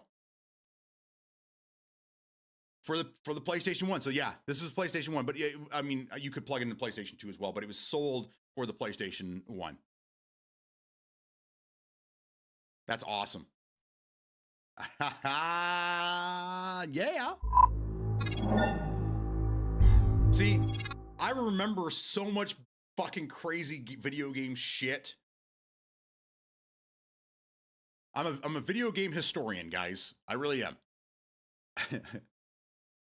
I bought one. Sometimes I want to toss my mouse. Another thing I want to do: new mouse keyboard. I'm gonna replace my mouse. I'm doing research on that right now. It all depends on the laser. The laser is what really decides it for me. Callie, what's going on? How you doing? Tidy. That's right. We like it tidy around here. I don't like wires. I like clean lines. It drives my wife nuts when I go around. I hate wires everywhere. We like them thick. That's right. Word, I upgraded mine to the Steel Series Apex Pro Gen 3. I had the Gen 1. We'll take it as thick as possible, Callie. As thick as possible. That's right. Triple X, baby. Yeah, that's me out. I think I'm starting to game stream live. There you go. Stick with it. Shit's funky. Ain't no way that's PS1. It is. It is. Seen that. Holy shit, BD PS1 controller you broke. Wow. Yes. Did you see it? Did you see what it was? It's not. I mean, it's hard to break a PlayStation. They're when the plastic's so close together and stuff. It's you got to really work at that, and you're not going to typically break that out of anger, But the one I showed you, you see how because it was so large and there was that stress point at the top. I mean, they tried with the little triangle, but it still snapped. Yeah. Not one of my finer moments. In a woman. I have a woman that is the perfect thickness for me and happily married. So thank you. I remember those. Sorry, do it, girl. And today I can't spell. What do I need to get started? I'm oldest enough to remember those. I go right back to the Amiga. You want PC or console? I'm a PS4 devotee though.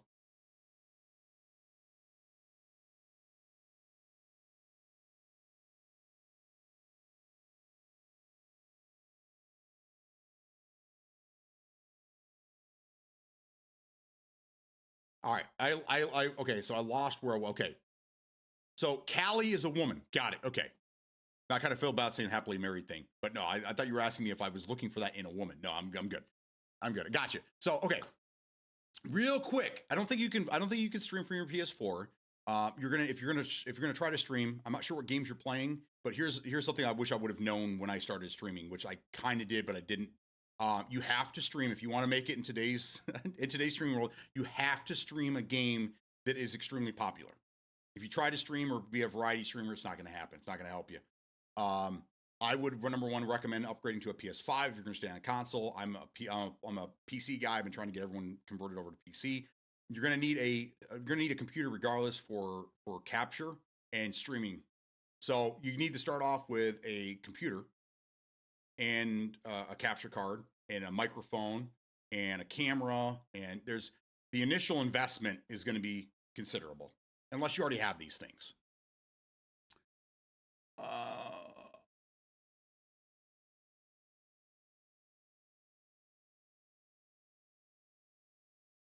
DraftKings, bet $5, get $300 now. I'm good on that.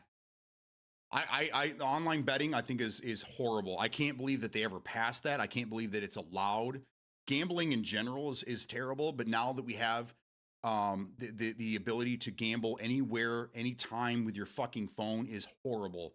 And I think this is a predatory practice, and I hope that the government steps in at some point, which it probably won't, because they all have stakes in this shit, and illegalizes online gambling, because it's no one wins except for the gambling companies. Everybody loses when it comes to gambling. Everybody loses. I don't care if you walked away with $1,000 that one time. Everyone's a loser. So, do me a favor and please don't bring up online gambling here anymore. Please. Thank you. Hey, I ain't offer. Well, when I go back and read it, it sounded like, well, what are you looking for in a woman? And like, hey, you know, I didn't know. So I apologize.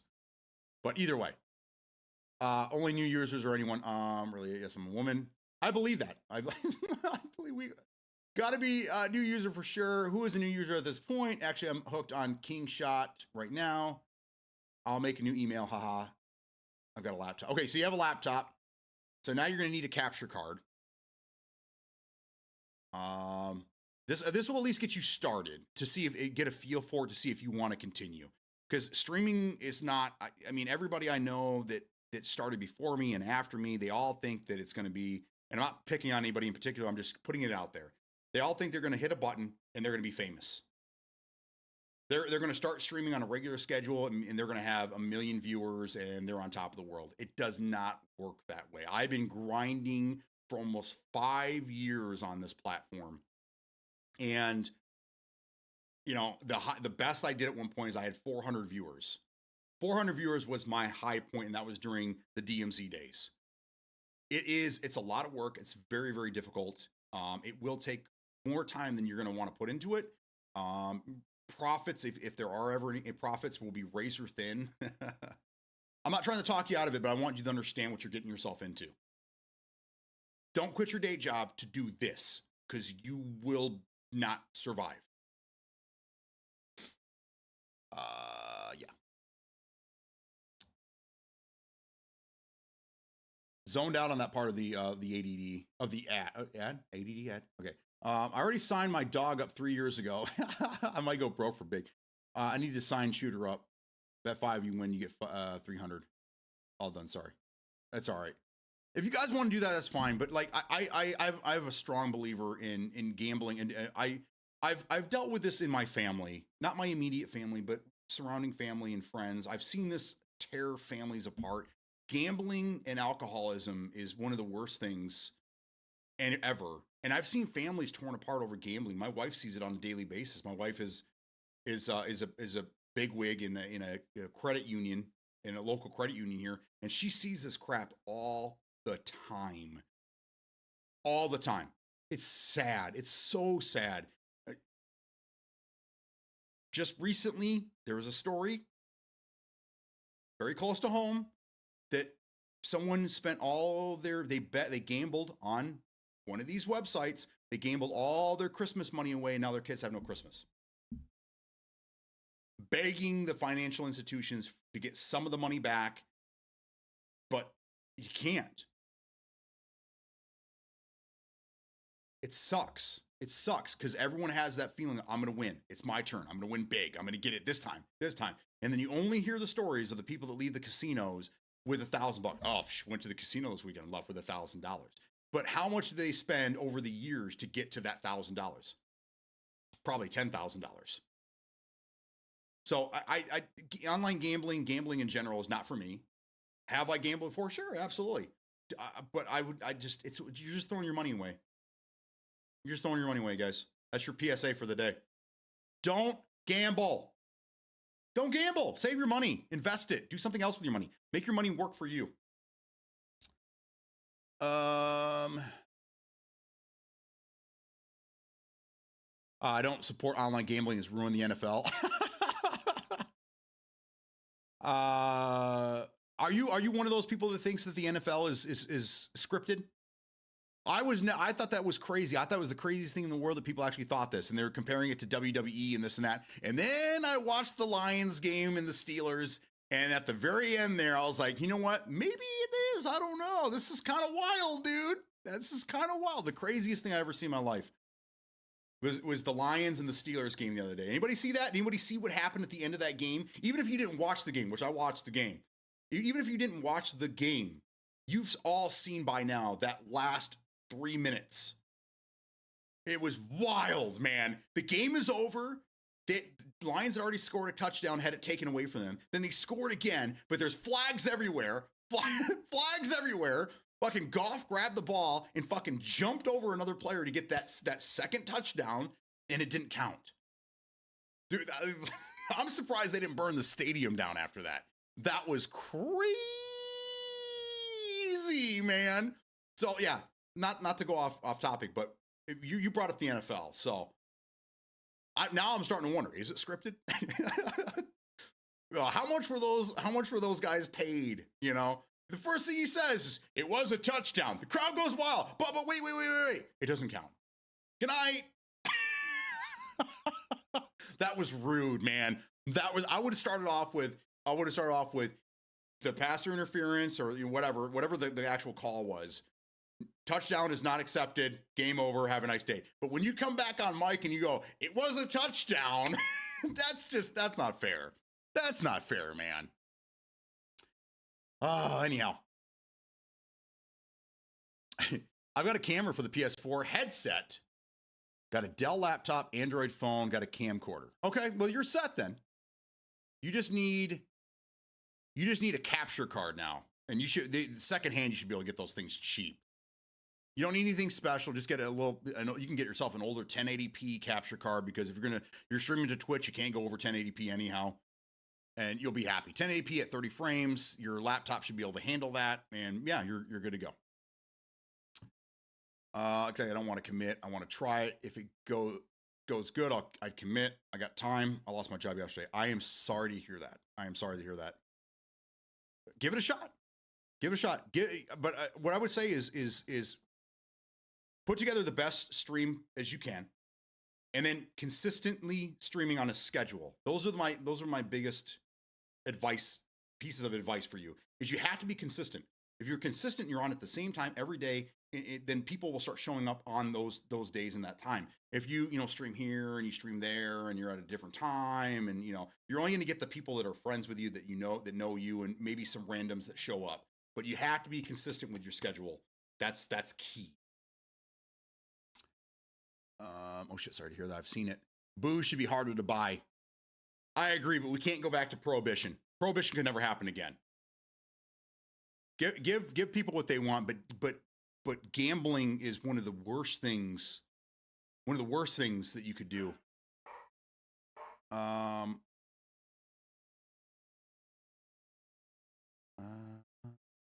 I'm all jokes for gambling. It's the #1 advertising I see every day on Twitch and YouTube. Like, I can't see anything else. I got you. That's another scary thing, isn't it? Isn't that scary? That online gambling is now the #1 advertised thing ever. Like, I think there's more gambling website advertisement than there is a McDonald's or Coca-Cola. Which McDonald's, I think, it still holds the top crown as the most advertised business in the world. And now we're seeing more gambling website ads than we are seeing McDonald's ads. That is scary and sad at the same time. I do all my gambling in Fallout New Vegas. Stay smart with IRL money. I thought it till past few years. I think it may be. Not heard about it. Hey, I am a girl football later. I'm not saying anything. Yeah. My wife likes football. She watches it with me. She was actually watching that game. She was so confused. She's like, "What the hell? How'd that happen?" I'm like, I know the rules, but like, I have no idea. How's this canceled this out? This canceled that out. I don't know. Oh, Aaron Rodgers is on the winning team. That's why. That's why. I don't know. Hey, Grandma, what's going on? I'm still mad about the Lions. I am too, Graham. I don't understand what the fuck's going on over there. Oop. I don't know what's going on over there. It's bullshit. Oop. The pick play offensive interference was a terrible call. I agree. Rugby is a better game. I love rugby. A what capture card? Hello, what's a capture card? All right, so somehow you have to get your video to the internet. So you have to, a capture card, what that does is basically your HDMI cable, your video cable from your PS4 will go into this. And then from out from that, it goes two ways. It goes into your monitor, your TV, wherever you're playing your game. And then the other cable goes to your computer, and it takes that picture that you're sending it and it puts it on the computer. So then you have to open up a program like OBS, and then you put the picture in the OBS, and then you send OBS to Twitch.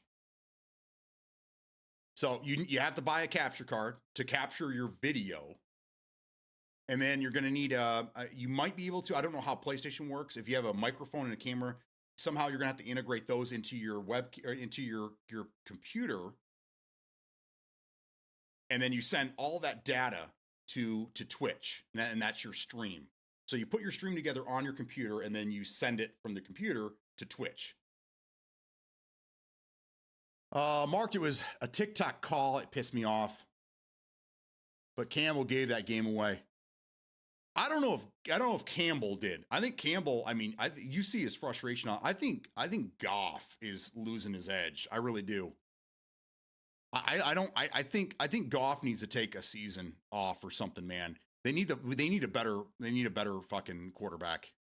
No offense to Goff, I think he's a nice guy, but yeah, he's just not. I think the pressure gets to him, man. I think he just gets how many throws did he throw that were just way too low? No one could catch him. He's just under way too much pressure. Also, you have to think about all the injuries. Like half of I think right now the starting lineup is the fucking third string fucking water boys. They've had so many goddamn injuries this season that there's nobody left to play. So the fact that they're even playing at the level they're still playing at is I think is pretty good. I don't think Campbell. I think Campbell's doing a great job. I just think that the team just needs a better quarterback, and they need to get some better backup players. And because I mean the injuries you can't really change that, but you can change the next person that's going to step in when that person blows their hamstring out, right? So I don't know. No, sorry, I'm 14 years in that job. Damn. Well, I hope you land on your feet, and I hope that you find something similar with better money, capable of consistency, time, etc. I see that now. Yeah. Splitgate BD. Would you call me, you son of a? I live in Ireland. Does that matter? Oh, that's so awesome. Welcome in. Welcome in. My wife wants to go to Ireland and Scotland so bad. Those are the two places that I have promised to take her. That's on her bucket list. So yes, that's awesome. Welcome in, number one. I used to know a streamer. She streamed for a little bit. Her name was Breakfast. She used to stream PUBG. She was part of this community for a little bit. But yeah, really sweet person. That's why you like rugby. Now it makes sense. I think you'll do fine up there. I think you do fine when it comes to streaming. You've seen a McDonald's ad? McDonald's ad what? What did McDonald's ad? Did they bring something? They brought back the snack wraps. I saw that. I love those things. Those are great. I might go back to McDonald's. And I'll have the worst stomach ache of my life. Like a splitter cord? Kind of like that. Kind of. But what the capture card does is it turns the video signal from HDMI into USB, and that sends it into your computer. So kind of like that. How much is a card? They start off at I want to say you could probably get them on Amazon, some cheap ones for like $50. And they go all the way up to $800. So I want to say there's some Black Magic ones that are like $700-800, but you don't need anything that crazy. And you could probably find a lot of secondhand ones on Facebook Marketplace, or I mean, the market is flooded with Elgato. Elgato crap is out there. So you could probably find a cheap Elgato card out there. You can even go cheaper and find one on Amazon. You don't need anything crazy, especially if you're just trying it out. You might even have a friend that used to stream or tried streaming that doesn't want to stream anymore. You can just buy theirs or borrow it from them. I see them all the time. The defense initiated contact, so the TD should have counted. The last play, however, was absolutely offensive pass interference. Offense is fine. The defense is horrible. I raged on Facebook about Campbell. Take the points. Field goal on first drive. I'm pissed. Online is banged up. Goff is third in yards and second in TDs. He's definitely not the issue. Are you sure?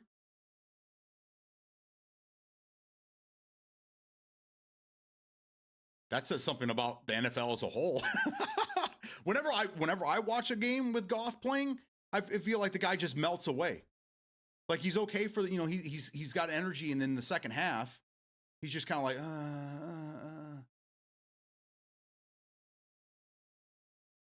I disagree. Yeah. Amazon with help a lot in the right path. So I just played 5 games of ranked in a row, but then waited 2 minutes plus, and it couldn't find another. That's sad because ranked is portals, right? That's pretty bad. Goff missed passes should be made. Yes, I agree. Cheers. Cold, wet, and damp.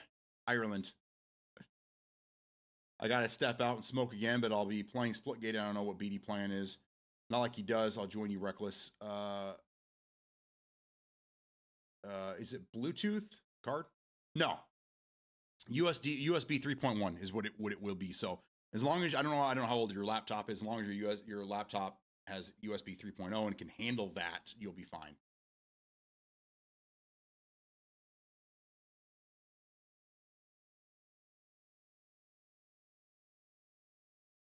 Siren, I'm doing great. How are you today? How's life treating you?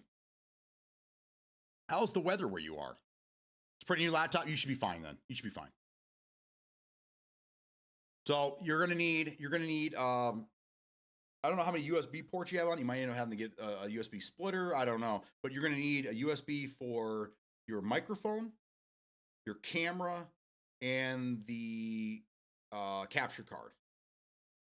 Yeah, those are the 3 things you're gonna have to plug into your laptop in order to create a stream. And then you're gonna want to download a program called OBS.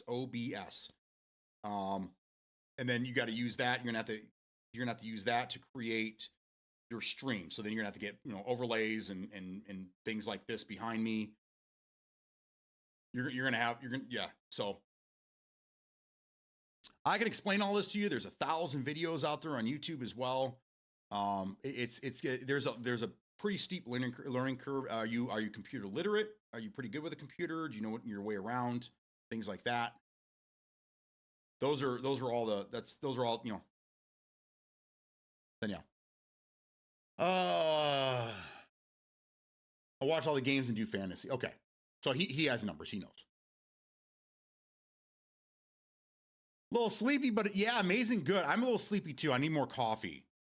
Look at the size of this coffee cup. It's like the size of my head. Almost a carafe of coffee right here, and I'm almost out. Well, actually, I am out. Can you type that in so I can screenshot it, please? What? The Elgato? It's ELGATO.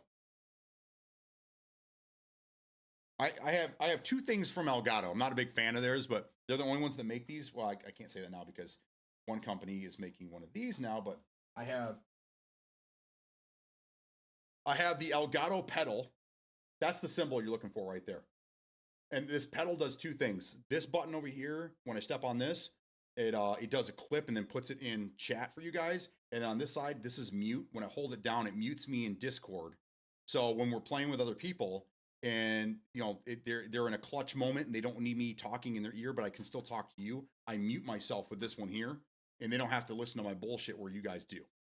So I have the pedal right there. And then the green screen behind me is an Elgato green screen as well. This is actually a really, really good product. But I don't like their, I had an Elgato camera. I didn't really care for it. It was okay. And then I had an Elgato, I had their light too. But their capture cards aren't the best. I'm an AverMedia guy. Anywho, post make an hour ago about 007 breaking news. What? I know how to open the lid. Okay, there you go. Okay.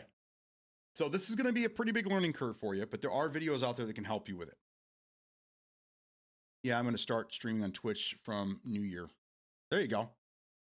It would be a lot easier, and if you, especially if you want to test this out, if you were on the newer console, if you're on a PlayStation 5 or an Xbox Series X, because you can stream right from your console, which makes it so much easier. I don't know, but you're on a PS4, so that doesn't really help you. Let me verify the list of what I need to get. Which camera am I using? I use a it's an Insta360. I don't remember the exact one. I use an Insta360. It's a 4K 30 FPS camera. I love this camera. I absolutely love this. I did a lot of research, and it's the one without the gimbal because I don't really need that. I love this camera. It's fantastic. It's amazing. And it's tiny. It is tiny.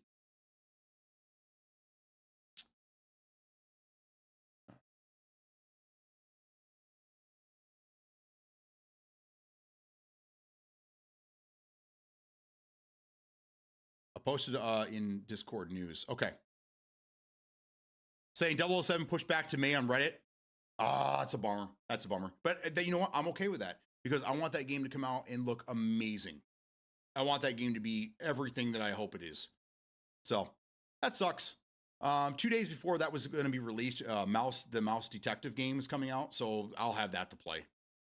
So it's a bummer, especially if it's coming out in May, which sucks because that's when the weather starts to break around here, and we start getting out of the negative degree weather, and it starts getting nice. Then I'm fucking outside, and I don't care about video games inside anymore. So it sucks because March would have been perfect because I could have put a lot of time into it then, but whatever.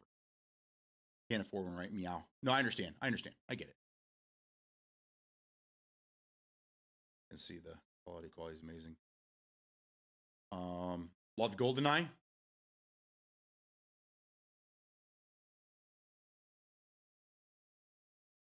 So did I. Have you played any other 007 games since then? And that game came out, 30 years ago? Have you played any other? Bond games have been pretty damn good. But this one here, I'm the only reason I'm looking forward to this one as much as I am is because it's being made by IOI. So it has a lot of Hitman feel to it, and Hitman is like my game. Like Hitman is my favorite game. I need to play it some more. I need to stream that for you guys. That's what I need to do. But if the game streaming worked out, I'd buy one. There you go. So yeah, it's going to take you a while. It's going to take you a while to set all that up. But again, it's if you can get it going and you can turn it into something, kudos to you.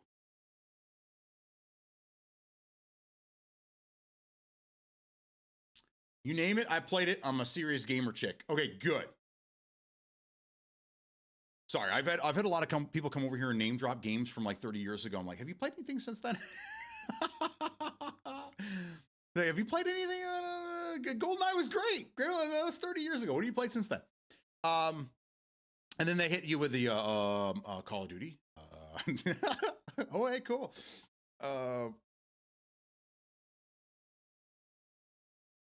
Some Hitman is dope. Yeah, I agree. I love Hitman. One of my favorite games. I was #1 in the world on GTA 4. Nice. Good job. Good job. All right, I'm going to leave that there for just nostalgic purposes. I'm going to go grab some more coffee, hit the restroom, see what's going on. My dog was going nuts a minute ago, so it's either a package, one of my kids came home, or maybe my wife came home for lunch. I don't know. I'll be right back.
don't know why I'm drinking coffee at 1 o'clock in the afternoon, but here I am drinking coffee.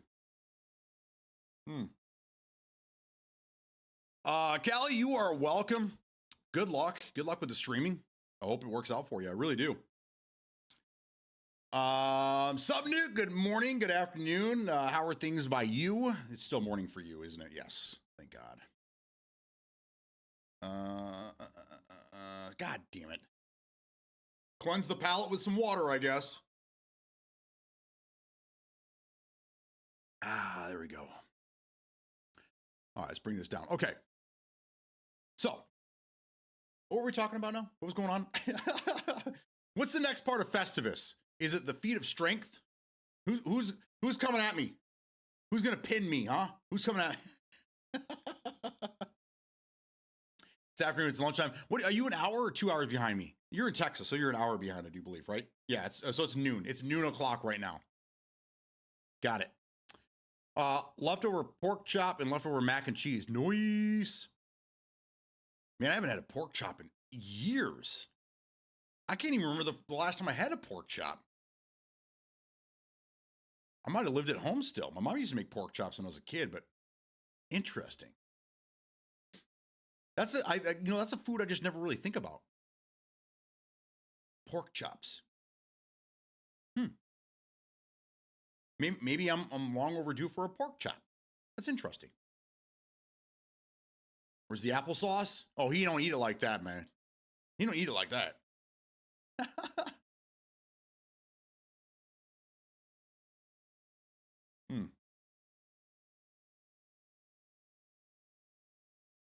Grilled chops, there you go. So the wife and I have been looking into getting a smoker. We were thinking about doing that because we would like to do some smoked meats ourselves. But again, we're leaving in a couple years. Do we really want to make that purchase now and then try to drag it down there with us? Or yeah, I'm all flummed up now. I don't know. I don't know what we're gonna do. But I would love to be able to smoke some meat here. It'd be fantastic. I get the reference. I'm that old. Me and my brother got our stepfather a smoker for Xmas. Nice. Lucky. Oh. Put the chat on screen, by the way. I'm that siren from YouTube. Oh man. I would, but I can't. So, man, I'm just having a day. A couple years ago, I lost out on Twitch partnership because I broke the rules. And I was multi-streaming to Kick and another platform at the time. And I qualified three times in 3 months for Twitch, for actually probably more than that, for Twitch partner, but I was denied it. And then they several times saying I didn't meet the criteria. I'm like, I had hundreds of viewers. My average was, I don't, it's crazy. And they've come to find out that they finally were like, you broke the rules. You can't do that. So I'm never able to be a Twitch partner because I broke the rules. Well, the new rules is that you can multi-stream now, but you can't have the chat. You can't have multi-chat on screen. And I use a program called Mix It Up. So it brings in chat from both Twitch and YouTube, because that's where I stream now. I stream to Twitch and YouTube. You get the better stream on YouTube because I deliver a much higher quality stream there than I can on Twitch, but that's only because Twitch is lacking. If I put up multi chat, then I'm done, because then I break the rules again, and that's it. I'm out. So I can't do that, unfortunately. I tried to at one point, and yeah, it didn't work out. So that's the only reason why I don't have chat on. I know a lot of people do that and stuff, but I can't do that, unfortunately. I would love to be a full-time YouTube streamer, but the viewership isn't there yet. I've been trying to do this for a year. That's why I've been streaming every day, multi-streaming, because I would like to make the move to YouTube and just get away from Twitch altogether. But that's probably way off, because it's the viewership's not there. But you get a much better stream quality on YouTube. You get much better everything over there. Twitch has you limited to 1080p over here. and the bandwidth is only 8 megabytes, which is the max, which is not enough. So that's why streams look bad over here on Twitch. But you go to YouTube, I'm sending 30 megabytes at 1440p 60. You get a much better stream over there. So what some people do is they pull up the YouTube stream and then they have the Twitch chat on their phone or whatever, so they can kind of keep up with everybody. So I apologize. I wish there was an easier way for me to integrate everything together, but Twitch just doesn't fucking like me. So, but unfortunately, I have to stick with Twitch because this is where all my viewers come from. I would love for everyone to move over to YouTube with me, but that's down the road. Multi-streaming is illegal. It was. It isn't anymore. So much ad Twitch, bro, and laggy. Yeah, that because that's what they give you over there. That's the experience they give you. But until people are willing to move to something else, or just not, just not frequent Twitch, which it's not going to happen. They don't have to change anything on their end. I'm going to write to Twitch. We're going to get you a partner again. No, it's all good, man. It's all good. I wear the scarlet letter of shame. I know what I did. I accept the fact that was it shitty? Yes. Did I know what I was doing at the time? Absolutely, I did. I tried to beat the system. The system beat me. It was a loss. It was a fail. I failed, and I have to forever wear the scarlet letter. I can accept responsibility for my actions. That's just me, though. Manon, thank you so much for the follow. Welcome in. How are you today? We're over here just chit-chatting. Today is Festivus. For those that don't know, today is Festivus. And what Festivus is it's an alternative Christmas holiday that was made up by Seinfeld 30 years ago. If you guys don't remember that episode, you guys need to look it up. It's probably all over YouTube. You can probably watch it for free if you wanted to. I deserve. Well, thank you. So we're kind of celebrating that a little bit today. I've been airing my grievances all day. We're going to get to the feat of strength here shortly, but no one has stepped up to defeat the head of household. So we may not have that segment here for you guys. I apologize. So we're talking about a lot of things. This is what we normally do. I come in here with a couple of different things and we chit chat forever. So what I'm going to do now to kind of break up this, whatever this is right now, I'm going to change things up. Number one, yes, that is correct. 007 First Light, the video game, has been pushed back from March 27th to May 27th. I just verified it. Thank you for the sad news. I appreciate that. That is very sad, but it is what it is. I'm not too concerned with it. Let's do this. What day is it? Kind of already know. Spoiler alert, it's Festivus. It's Festivus. Today is December 23rd, 2 days before Christmas, and we are celebrating National Roots Day. So this is your roots, your family tree, your where you come from, your roots, that we celebrate that today. So if you guys aren't familiar with your own family tree and you can't go back any further than your grandparents, it might be time for you to talk to your grandparents and try to trace that history back as far as you can. So celebrate your roots. I know a lot of my roots. I know a lot of my family history. Just like a lot of you guys, I think our family came over here in the 20s and 30s from other countries. And yeah, so it's good to know your history, where you came from.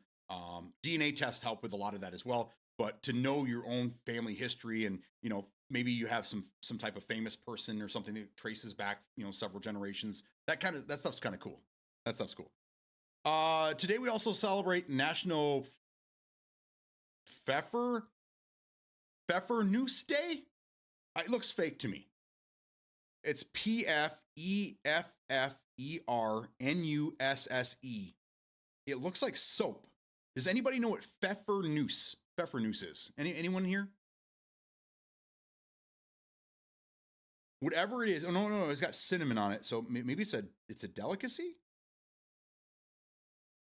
I don't know what it is. It looks like it could be either soap or maybe like a candy or something. A cookie? Maybe a cookie. I don't know. Weird. And then obviously the Festivus. Today is Festivus, guys. Who celebrates Festivus? I do. Later we're gonna serve the meatloaf on a bed of lettuce. It's gonna be great. It's gonna be great. Oh, it's a cookie. Okay. Very tasty cookie at that. Okay. That's got to be German. Is that a German dish? There we go. My wife should know. My wife should know about this then. I'll ask her later. Sorry, I lost you for a few minutes. No problem. I'm here with you now. Tuesday, festive days. That's right. My tree's full of nuts, and those nuts didn't fall too far from the tree.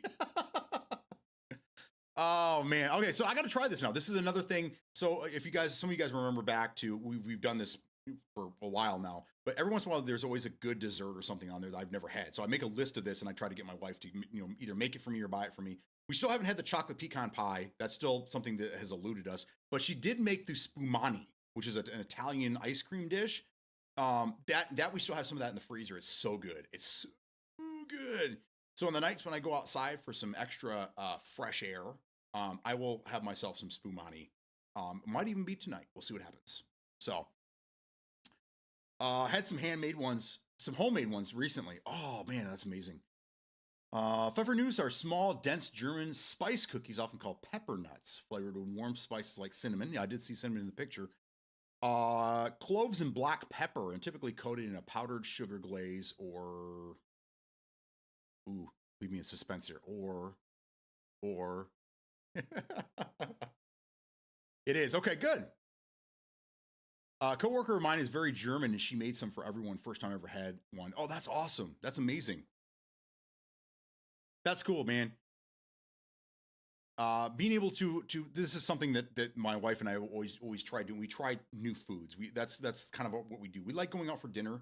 Our kids are older now, and they have their own lives, and they have their own things going on. And our daughter, is the only minor in the house, she's 16 still. She's our youngest. She has her own thing going on. So the wife and I, our fun things that we like to do together, we'd like to go out and try new types of food. So having someone that is creating a homemade meal from their background, their family heritage and things like that, traditional things from their family, enjoying that is amazing. I haven't had that in years. A couple people that I worked with made some of their family types of food, whatever, when I worked at the Harley Davidson shop. And it was amazing. It was amazing stuff. So trying new foods, I am all about that. I love it. So that's something else to put on my list of things I need to try. All right, so this is over. Extra fresh air. you know that extra fresh air that I go. Yeah, you gotta try Irish bread and butter pudding. I will. The wife and I just recently discovered Kerrygold butter, and that's all the rave. My wife loves the Kerrygold butter. She just loves it. But we do need to try that. My wife is, it's on her bucket list. She wants to go to Ireland, and then now she's been reading the Outlander book series and watching the shows and all that. She's just so enthralled with that she wants to go to Scotland as well. So these are places that I was required to promise her to take her one day. So I would love to try that food here and then go there and then have the authentic shit. I want to go to a pub for two reasons. I want to drink with the locals, and then I want to get my ass kicked by the locals. That's so. The wife and I, she really wants to go. She really wants to go check it out. So we're gonna do that at some point. And then the Irish bread and the butter pudding, I would like to try both those things. I've had the bread, tasty. I've not had the pudding before. Or dusting. Yeah, it's funny. Kerrygold is good, but the Golden Cow is the biz. I don't even know if that's available here. Is that something that's kind of available local, or is it worldwide? We don't have a lot of, especially now with all the tariffs and all the trade wars, whatever, we're starting to see less and less stuff on the shelves, which sucks. It really does. Especially in our world food aisle. The wife and I love our world food aisle. We go down there and we try new stuff all the time, but a lot of that stuff's starting to disappear from the shelves as well. So there's a Pakistani grocery store close by that I think when she gets home today, I'm going to take her. We're going to go check that place out. We're going to see what we can come up with. She's looking for a couple different things. She likes hummus and she likes a couple of, so we're going to go in there. We're going to try check out some new, some Pakistani food and see what we can come up with. So I'm excited about that. I love that stuff. So,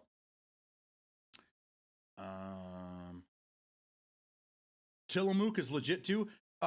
We do Tillamook cream cheese for our bagels. We like the Tillamook cream cheese. But Kerrygold, right? I mean, it's so good. It really is. You got to go to a shindig. A shindig, then I will. I'll go anywhere they tell me to. These ads going to kill me one day. I agree. Guinness live casuals come and play traditional Irish music, then have a good punch up. Yeah, that's what I'm saying, man. I just have a feeling that with this punchable face right here, if I even attempted to walk into an Irish pub, an Irish local pub, you know, I might get maybe 2 or 3 sips out of my drink before someone just cracks me. But that's the experience, right? That's what we go for the experiences, right? And we leave with stitches. That's it. Followed by some Guinness and lots of Craig. Some banter. Yeah. I mean, they'll kick your ass, and then then they'll buy you a Guinness. A room temperature Guinness. That's next year we all meet up at Beer Fest, bro. I wish I could. That would be amazing. Every year, my wife wants me to take her to Oktoberfest. We have most of you guys have probably heard of this place, Frankenmuth. You guys ever heard of Frankenmuth, Michigan? It's like the Bavarian Christmas capital of the world. It's huge. We get a lot of Asian tourists there. It's about 20-30 minutes from here. I've been there a million times, but they do an Oktoberfest because they have Bavarian, German Bavarian heritage up there. They do this like legit like beer fest there. And I've gone once when I was younger, and my wife's been trying to get me to take her for years. And I just, if I'm going to get hammered, and I know she will, I don't want to drive home. That's a long drive. Yeah. And good luck trying to find a hotel room out there, because everybody has the same fucking idea. But I would love to take her to a beer fest and get her just lit. Just lit. I think it'd be a good time. Gotta go. Bye. Thank you, Mana. Thank you for being here. Appreciate the follow and the hanging out. If you ever go to Ireland and are Irish but American, don't tell them. I won't. No, I'll just tell them we're just idiot Americans. Actually, what I've been hearing lately is that the pushback in the world against Americans is so bad. When people go to other countries, they're telling them they're Canadian because they're worried. They're so worried about backlash. That's kind of scary. So I would 100% say, "Oh, I'm Canadian. Oi, I'm Canadian." I'm gonna work on my French Canadian accent a little bit. Oi. Oh, that's British. Hey. I'm gonna work on that, because as soon as they find out that I'm American, it'll probably be a good old ass kicking, and then they won't take me in to give me a beer. They leave me out in the mud. Oh man. Nah, man. You'd be warmly welcome. We don't kick the tourists. We don't kick the shit out of tourists. Just hug them to death. There you go. Okay. I am part Irish. I have no desire to punch you in the face. I don't think your face looks punchable. Well, what was my wife talking about the other day? I don't know. I'll have to. I'm gonna need some clarification. Is she here? No. I'll ask my wife. I don't know what she meant by that. Now, funny story. My mother always told me I had a face for radio, and here we are. I had the radio voice. I do get that. I understand that. But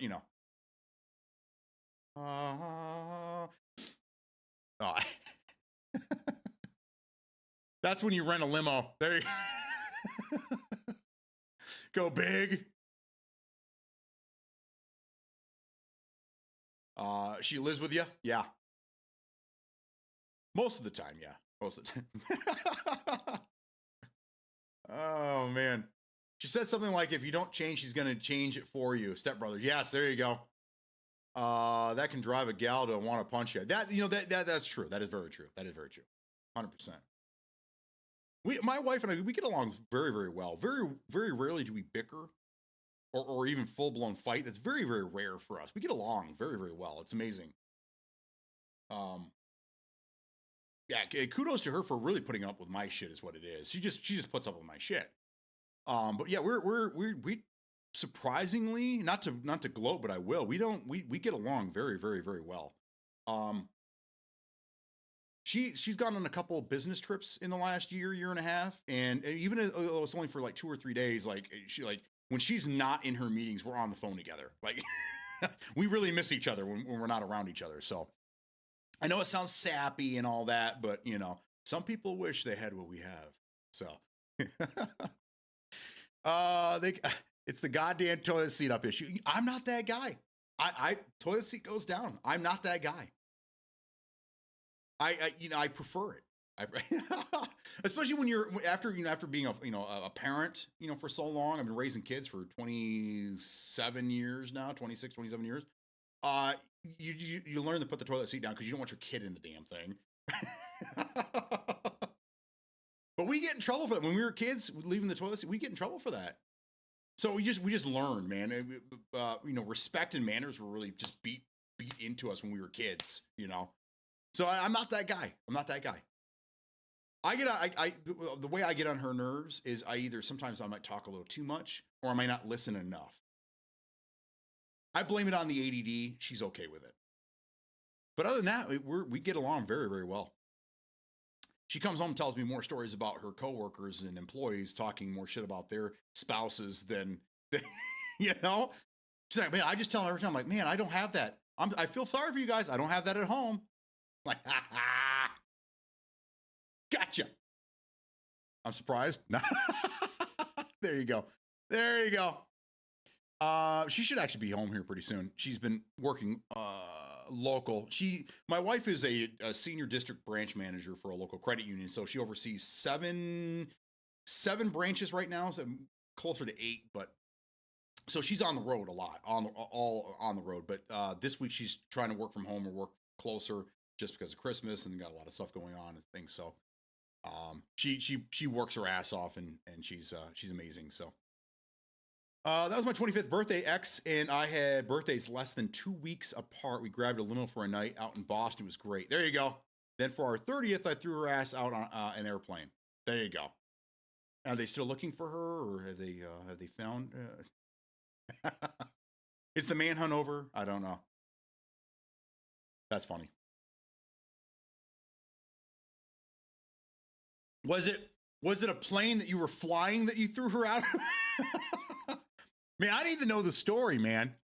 Now I need to know the whole story. Now you can't just leave us with that. You can't just give us the tip and run out. That's bullshit, man. We want the whole story.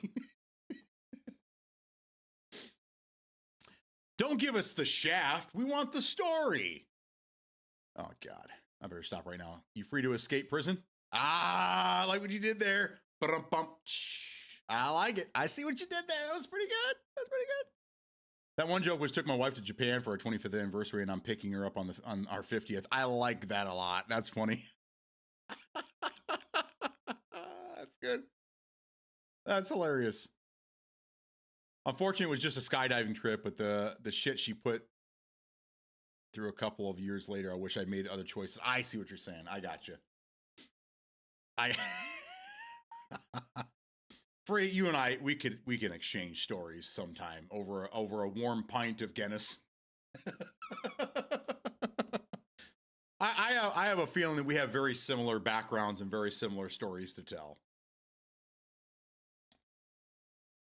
Now, you guys, some of you guys know this, the ones that have been around for a while. I am like I shouldn't tell you this because it's my kryptonite. Heights. I hate heights. I'm definitely afraid of heights, but it's been on my wish list, my bucket list to go skydiving. I know I'm stupid. I know I'm crazy. I can barely climb up onto anything. And yeah, it's yeah. So, but I've always heard, through my life that you always face your fears head on.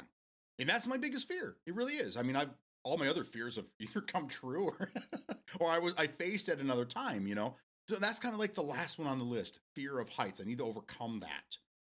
So I would love to go skydiving. And it's another thing is Free to Escape, if you guys don't know, he is an actual pilot. I want to get my pilot's license. This is something on my bucket list since I was a kid. I would like to be able to fly planes and helicopters. But I'm definitely afraid of heights. So I don't, am I crazy? Yes, we already know that. But these are things that I still want to do in my lifetime. So I, my wife said she'd do it with me. She thinks I'm crazy, but she said she'd go skydiving with me sometime. So that's on our list, and we might do it here. We might do it, you know, wherever we end up moving in the next couple of years. But I still want to make that happen someday. So Smokey, I'm with you, man. We should get a group together, meet up somewhere, and we just go. What we do is we do the skydiving first. We get that out of our way, and then we go celebrate at a beer fest.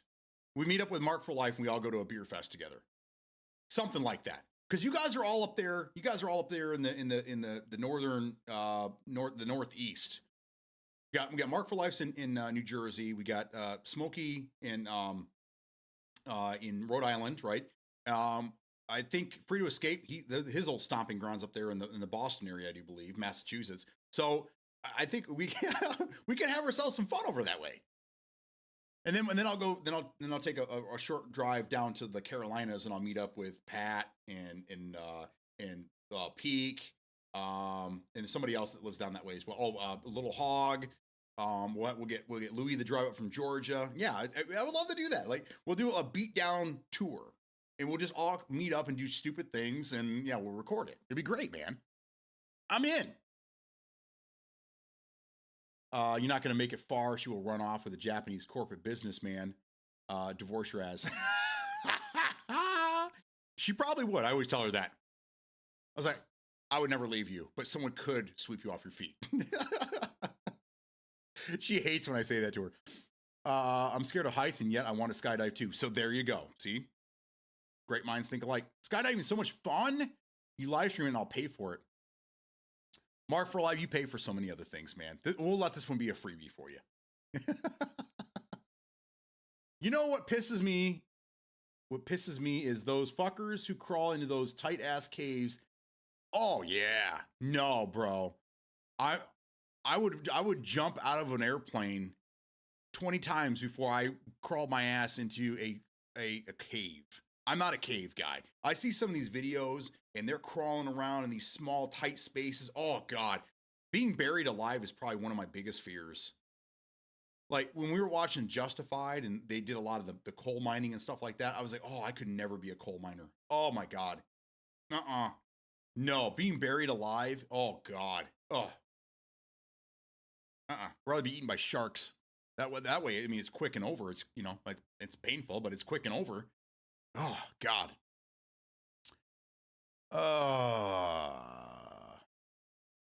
That'd be awesome. My bucket list has exceeded expectations. Skydiving places in Boston and Connecticut. Pepperell, Massachusetts is where we went. I used to work in Marble Arch Caves, Northern Ireland. Oh, that's cool. No, I would go to a cave. I would go to like a big, you know, if it was a big open cave or whatever, I'd go check it. But I'm not going into tight spots. I'm not going, like if they were like, oh, if we crawl through this, you know, this 20-foot tunnel, we can get to another, I'll be like, oh, you guys have fun. I'm staying right here in the big cave. Thanks. I would like to check out caves like in that, but not, I'm not crawling through. Oh, no. I guess I just realized just now I'm claustrophobic. I don't know. Google it, you'll love it. I could do walk through caves, but no way I'd want to have to crawl through. My fat ass would get stuck. Right. Has a lake in the middle. We're being guests over in a rowing boat inside the caves. Oh, that is cool. See, no, I'm down for that. That would be absolutely amazing. Now, let me ask you, have you, I'm sure you've vacationed other places than where you live, and you're in the UK. So you've probably been to Scotland and to England and all those areas, right? And they're within the UK. Probably been over to France, I'm assuming a short boat ride over, you know, whatever. Have you ever been to the States? Have you ever been to America? You ever been to US? I'm asking for a couple different reasons, but I'm just curious. Have you ever been to the States? Sorry to pull you out of the crowd, but you're from a different country, so I have some questions, if you don't mind me asking. I'm definitely claustrophobic, and I do not like spinning. Yeah, like the Gravitron at the carnival. Yeah, I don't do the Gravitron either, man. But it has over 9 miles of closed cave where there's plenty of crack spaces. Yeah, I'll stay out of the cracks. I'll stay in the wide open areas. But that would be amazing. That's something we've got to put on the list of places to go to when we get that way. So anything that spans I'm out, I don't even want to look at it. Right? But, yeah, same. I have 10 years ago, I decided to go crazy in the USA. Good. Okay. So what do you think? With the 10 years ago, so we're talking 2015, the world wasn't, the country wasn't that crazy then. Woke was just starting to come around, and yeah. What'd you think of it? What'd you think of it? What did you think at the time? And would you, if you had the opportunity to come back now, would you come back to the USA now? There's no right or wrong. I'm just curious what the rest of the, because I do this from time to time. When we get people that are from out of country, I like to ask them what their viewpoint, how does the rest of the world view us right now? I'm curious, you know. We live in our own bubble of propaganda here. So what's told to us is usually different than what is real, right?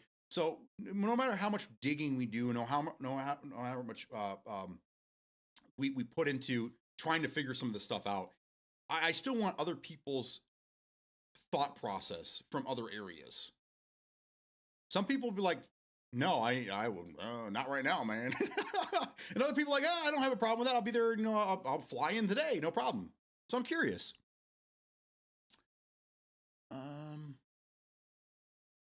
I'll do the tallest, fastest coaster though. Yeah, roller coasters don't bother me. They make me a little nauseous sometimes, but roller coasters don't bother me. The crappy rides at the carnivals, those get me sick too, because they don't really go anywhere. I mean, they're stationary, so the best they can do is swing you or spin you. You know, there's not much you can do there. But I hate carnivals anyhow, so I don't go to those things. But as far as coasters go, man, it's been a long time since I've been to Cedar Point. That's probably the closest one to us here. Everyone from everyone from Michigan goes to Ohio for Cedar Point. Other than that, we won't be caught dead in Ohio. Started in North Carolina, then Texas, then LA, then Portland, Oregon, then Eugene, Oregon, then back to LA before flying to London, then Dublin home. Wow. That's cool. You got to see majority of the country then. You got to see a lot of biomes here. That's for sure. So you pretty much seen it all. You didn't make it to New York, but New York is awesome. I've been to LA. I mean, I used to live in California, so I've been to LA several times. I've been to Texas. I've never been to Oregon. I'd like to go there. And I've never been to North Carolina. My wife and I vacationed in Myrtle Beach. We went to South Carolina back in May of this year. And we drove to the border. We were just driving along the coast because Myrtle Beach is like, I don't know, 10 miles from the fucking border. So we drove up there, and then we were in a rental car, and I was like, I asked, we pulled over. I was like, is it legal for us to take this into another state? Are we allowed to do that? I don't know. So then we looked up on our rental agreement, and we're not allowed to take it out of state. So we turned around and we went back, but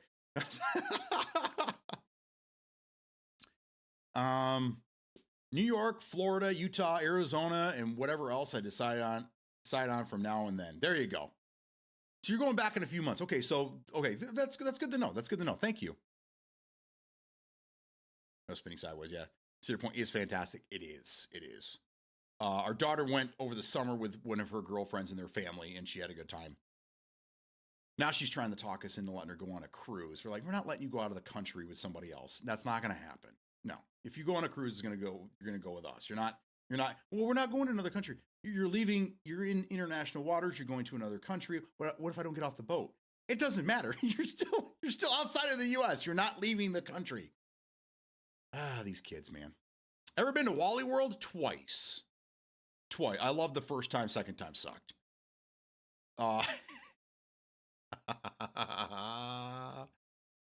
The Big Apple, that's right. So I went to New York when I was a kid. I think I was 17. My grandparents drove from California to Michigan, picked us up, and then drove us to New York to visit our cousins who lived out there. This was in 98. I want to say it was 98 that we went out there. Before 9/11. So we actually went and saw the trade towers and all that. It was a blast. We had such a good time out there. Great memories with my grandparents in general, but that was probably the the cake topper there. Spending time with my grandparents and our cousins in New York, that was just such a great time. So I recommend, and the wife's of course jealous because I've been there and she hasn't, but I recommend everyone go to New York once. Go check out New York. It's amazing. You'll love it. You may not want to live there, but a great place to vacation. Check it out, man. When I walked out of the airport in North Carolina, I almost passed out like breathing fire. Yeah. Oh yeah. Same thing here. We got off the plane and we walked outside in palm trees. And it was just, yeah, it was hot, but I like the heat. I was born in California. And I was like, oh, I'm home. I love it here. The first thing we did is we walked across the little roadway there to go to where our rental car was. And the wife and I stopped for a quick picture. And dude, the look on my face, it's on Discord somewhere. The look on my face, I was so happy. We had just got off the plane. It was horrible. We flew Spirit Airlines, which stupid us. It was the worst experience ever. And then as soon as we got outside and the air hit me, I was like, oh, I didn't need to see anything else. I just knew that I needed to live there at that point. I loved it. It was so great. So, but yeah, you're from Ireland, so that's a completely different environment for you. Yes. Cruises are awesome. Don't forget the drink package. You'll never catch me on a cruise. You'll never catch me on a cruise. That's the kind of the inside joke over here, is that you'll go on a cruise with us before you go on a cruise. She'll never go on a cruise because I will never go on a cruise. You're never going to find me on a cruise ever. 100%. I'm 130 from New York and I hate it.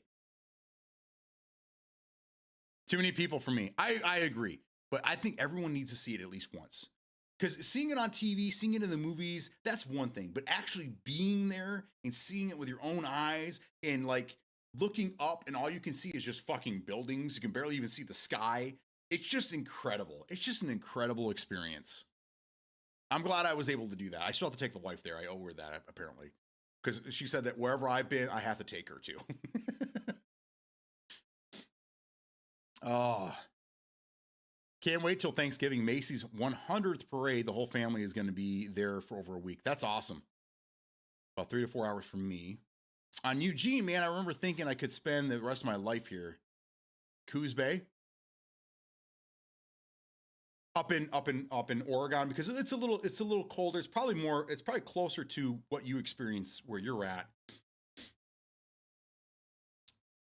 But yeah, that side of the country, north of California, Oregon, Seattle, beautiful up there. The water's a little cold for me. Water's a little cold up that way, but Northern California going up to Seattle, beautiful area.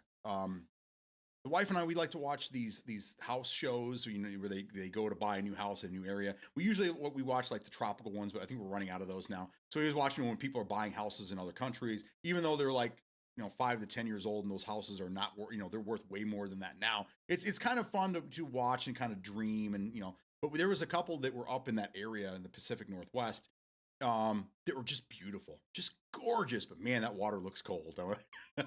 Woo. I need some warm water in my life. Smokies in Rhode Island. I only go for special events. Don't want to be there all that much. Penguin loves cruises and the city. Why no cruise? I don't see the appeal of them. Getting a billion people together in a floating city that goes from island to island, I would just rather fly out to the islands and just be on the islands instead of a small stateroom on a ship being shared with a million other people. And then the amenities are always just like, have you ever seen pictures from cruise ships? Like when they show you the videos and you see that the sales advertisements, it's always a family of 4 by the pool by themselves. It's not like that. Like if people that I know that've been on cruises, they're packed and it's hard to get into any of the amenities. You're waiting in line to get on the water slide. The pool is so overpacked that you can't. It's too many people. Too many people for me on a floating petri dish. After COVID, I'm very careful about large groups and going into, because I've been sick. I almost died during COVID. It sucked. So you're not going to get me on a floating petri dish out in the middle of the ocean with a bunch of people. I'd much rather take a cheap ass flight and go down to the islands and maybe on a smaller charter boat or something, maybe hop island from island. That's what I'd prefer to do that. But I'll never be on a, even though the possibility of being in one of the situations that you hear about, those horrible situations, that percentage is too high for me to take the risk. So I know I'm crazy, unpopular opinion, but not me. I'm good. Log cabin by a forest with 2 lakes inside the forest. The sea like 20 minutes away. Sky so clear every night you could kiss the stars. I'm sold. If that's a timeshare, take my money. I'm in. That right there. You're a salesperson. I'm in. Take my money. That sounds amazing. Cool to check out the tree at least once. I want the buildings to go above the clouds. Well, I mean, from where you're standing on the ground like that, it almost looks like they're in the clouds. It really does. Seeing the 911 memorial is something else also. Yes, I need to go back. And that's another reason why I'm going to go back. Now, number one, I owe it to my wife. And number two, I want to see what the city, how the city's been, what changes, besides that, what other changes have happened to the city since I've been there almost 30 years ago. A lot. That's probably the answer, is a lot. So.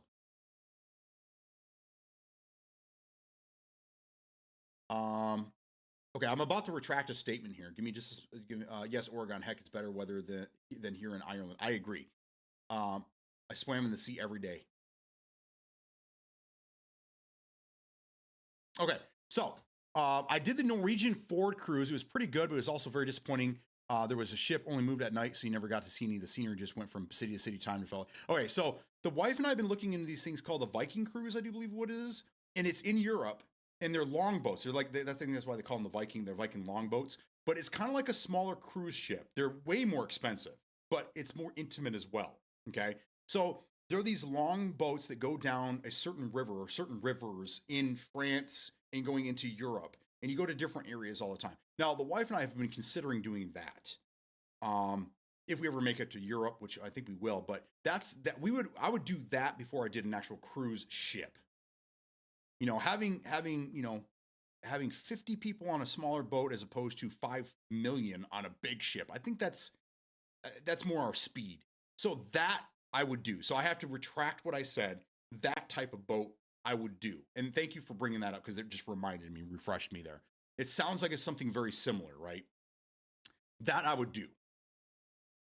I've been on 5, so yes. But man, some great times, memories. All my cruises were before COVID. COVID changed the landscape in a lot of different ways. More chance your ass is going to die in the air than in the sea. Yeah, I mean, yeah, I agree. It's half about the islands and half about the dining shows. I don't care about any of that. I don't really care about the shows, and the dining is what's available on the ship. I mean, I'm sure it's nice, whatever, it's buffet food, whatever. But like, I want to go to the islands, and I want to go to the street vendors, and I want to check out their fucking food. If their food makes me sick, so be it. But I want to have some authentic shit. You know what I'm saying? And as far as shows go, if I'm on the islands, dude, the show is the night sky. The show is the boats going by while I'm sitting in a hammock drinking a Corona. That's my show. I'm different, guys. I'm just different. I'm not saying that what you guys like is bad. I'm just saying for me, it's just not for me. That's all. But I'm glad you guys do like those. And some of my kids have stated that they want to go on cruises as well. That's fine. I don't try to talk them out of it. But when they ask me, like you guys did, I tell them straight up. Sometimes they're like, oh, that's a good point. Other times they're like, you're crazy, Pops. I'm still going. I'm like, okay. I'm just telling you why I'm not going. That's all. It's crazy to see where the building stood once. There's a bar close by that's still open. Callie, there you go. I knew I'd earn it at some point. Thank you so much. Thank you. Appreciate you, the follow there. Hell yeah. Okay. Crazy to see what the building stood, but it's still open with all 9/11 stuff inside. Very cool to check out. I will need to do that as well. I was lucky. I stayed with friends, accommodation in Oregon free. That's awesome. That's good though. Hell yeah. If I had friends in Ireland or Scotland, just saying, I'd go out that way too. But we'll eventually get out that way. We got to get our lives together. Right now, we're in the middle of our last kid transitioning into college, and then us trying to make a big move from Michigan to somewhere south because we're just tired of the snow and the cold weather here. And then once we get positioned where we need to be, and once we get locked in and we're feeling comfortable, then we're going to start looking into taking the vacations out of country. That also gives our country time to cool the fuck down, because right now we're a hot mess. We're a hot mess right now, and that's the reason why I asked you what you guys think of U.S. as of right now. This has been a really tough year for us.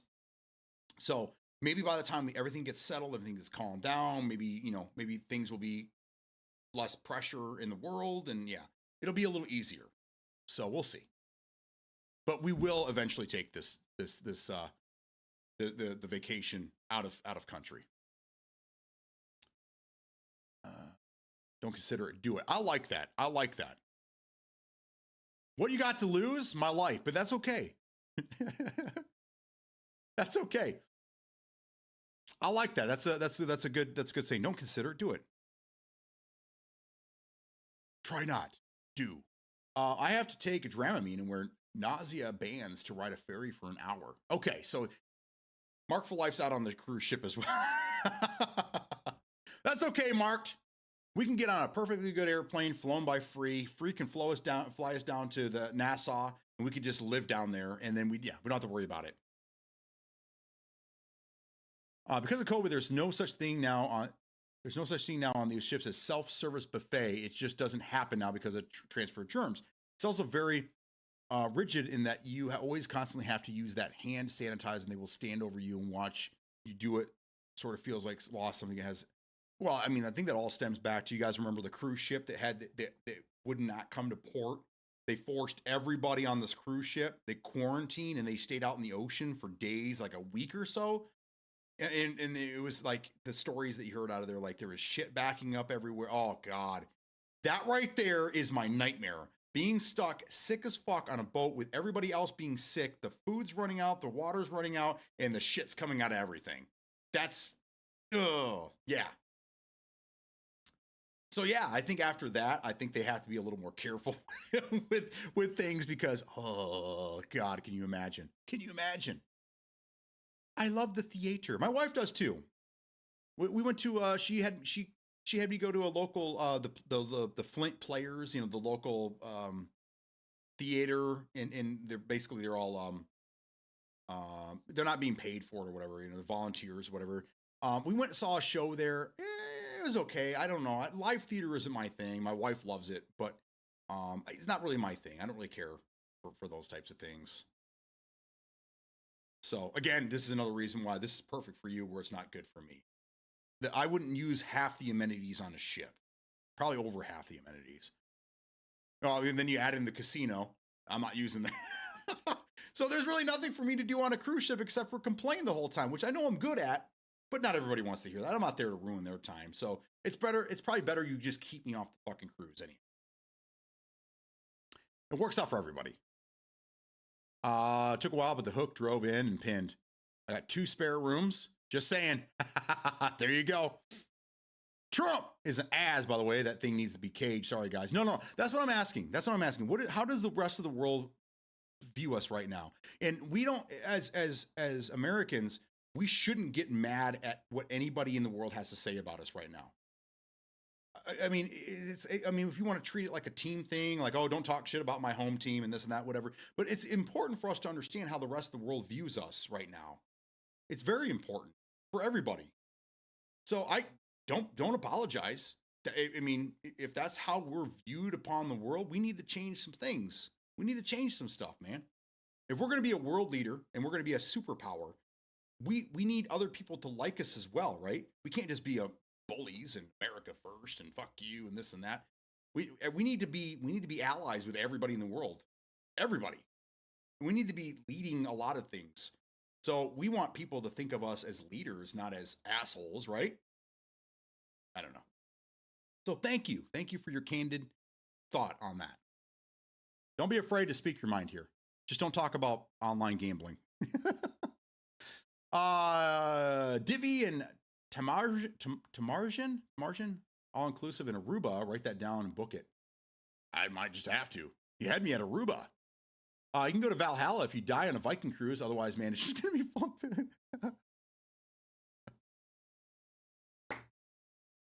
That is awesome. Someone clip that. Or I'm sorry, someone pin that, please. I don't have access to do that right now because of the program that I'm on. Will someone please pin the you can go to Valhalla if you die on a Viking cruise? Please, that's good. That's perfect, dude.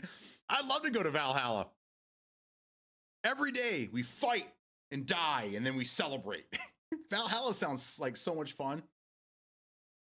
I want to go show. Hey, there's the wife. Everyone say hello to the wife. Hi, wife. Hi, we're talking about you.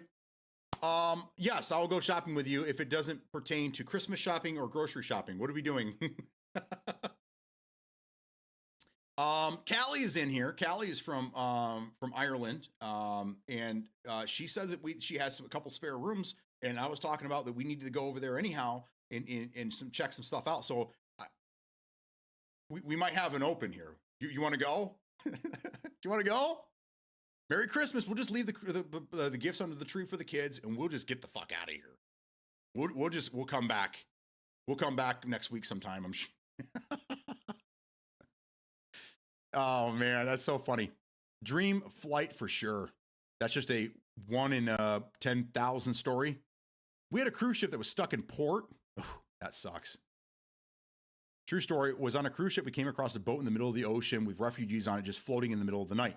They did stop the boat and pick them up, drop them off at the next port. Well, I mean, I think isn't that a law though? Is regardless of what ship you are, if you see a stranded ship in the ocean, you have to give them help. I think that's a law. So even though it seems like a nice thing, they were just doing what they were supposed to do. Even in international waters, it may not be an international law, but I think it's just kind of like a law of the sea. Like you don't leave people stranded in the ocean. Almost a month, they wouldn't let anyone on. They wouldn't let anyone off. People were just completely stuck on it. It's really, really, really bad. They hadn't even actually left to go on the cruise. They got to spend almost a month just stuck on a stationary ship and started to run out of food. And of course, there was no entertainment because no one was allowed to be anywhere near each other. So they all just ended up in their cabins, but certain cabin numbers being a light out on deck at certain pretty shit. That does suck. You get on your cruise ship and you never leave port. And there's no entertainment. Not like being on a giant boat at midnight looking into a pitch darkness ocean. Sorry, I spoke that message and it really doesn't like the Irish accent. Okay. No, you're fine. No, okay. So allowed. I kind of figured what was going on there. I don't proofread. I just read out loud, so I apologize. Certain cabin numbers, they were allowed on deck. Oh, I got you. I got it. It's both? Okay. I guess I'll go. What time are we talking? I have a meeting. I have to run and then be back. Oh, sounds like you'd be our new best friend. That's right. Have fun with your meeting. We'll see you later. Wait until summertime. It's only rains 5 or 6 times a day for about 4 hours each time. Good Lord. It is the law. You're right that you don't hear that very often. No. I just pick stupid shit up all the time. A lot of random shit running around up here. That's why I'm really good at trivia. I'm not Mark for life like level of trivia good, but I'm pretty good at trivia. The Dream Flight Comet was landing in Nassau. Mm-hmm. Go watch the Poop Cruise documentary. That's what I'm talking about. The Poop Cruise. That's the one, dude, where they're stuck. They wouldn't even come into port. They had to stay out, like they had to like drop fucking anchor a couple miles off coast and just sit there and wait. I reckon I've had worse friends. we ain't got there yet.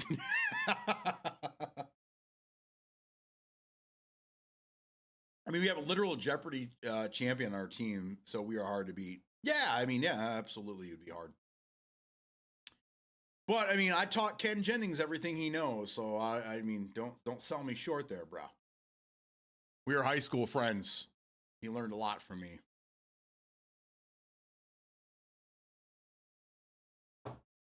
Oh my God, that's iced coffee. I don't think that's been warm for an hour. Wow. Okay.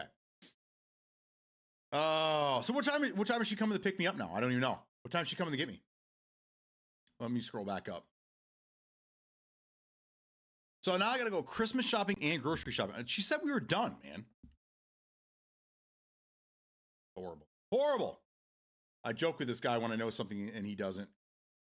I'll bet. Is he a Mensa? Is he in Mensa? Is he a Mensa guy? I can't compete at Mensa level, but I could keep up with some of them. Done with the first round of shopping. Oh, that's what she meant. I got you. God, here I'm laughing at Free to Escape for wrapping his presents on Christmas Eve, and my dumb ass has still got to go out on Festivus. I got to go out on Festivus and still buy more Christmas gifts for people. Son of a bitch.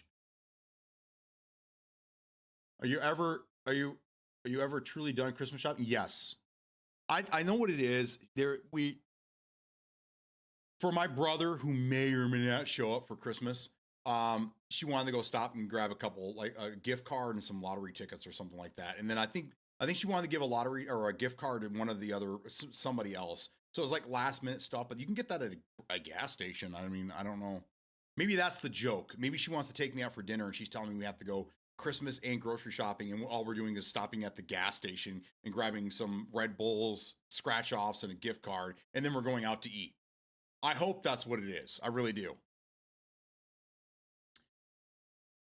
Duty to assist. This duty is a humanitarian obligation applicable globally. Shipmasters must use professional judgment to assess danger to their own vessel and occupants. The duty can be fulfilled if assistance is no longer needed or is taken over by search and rescue services.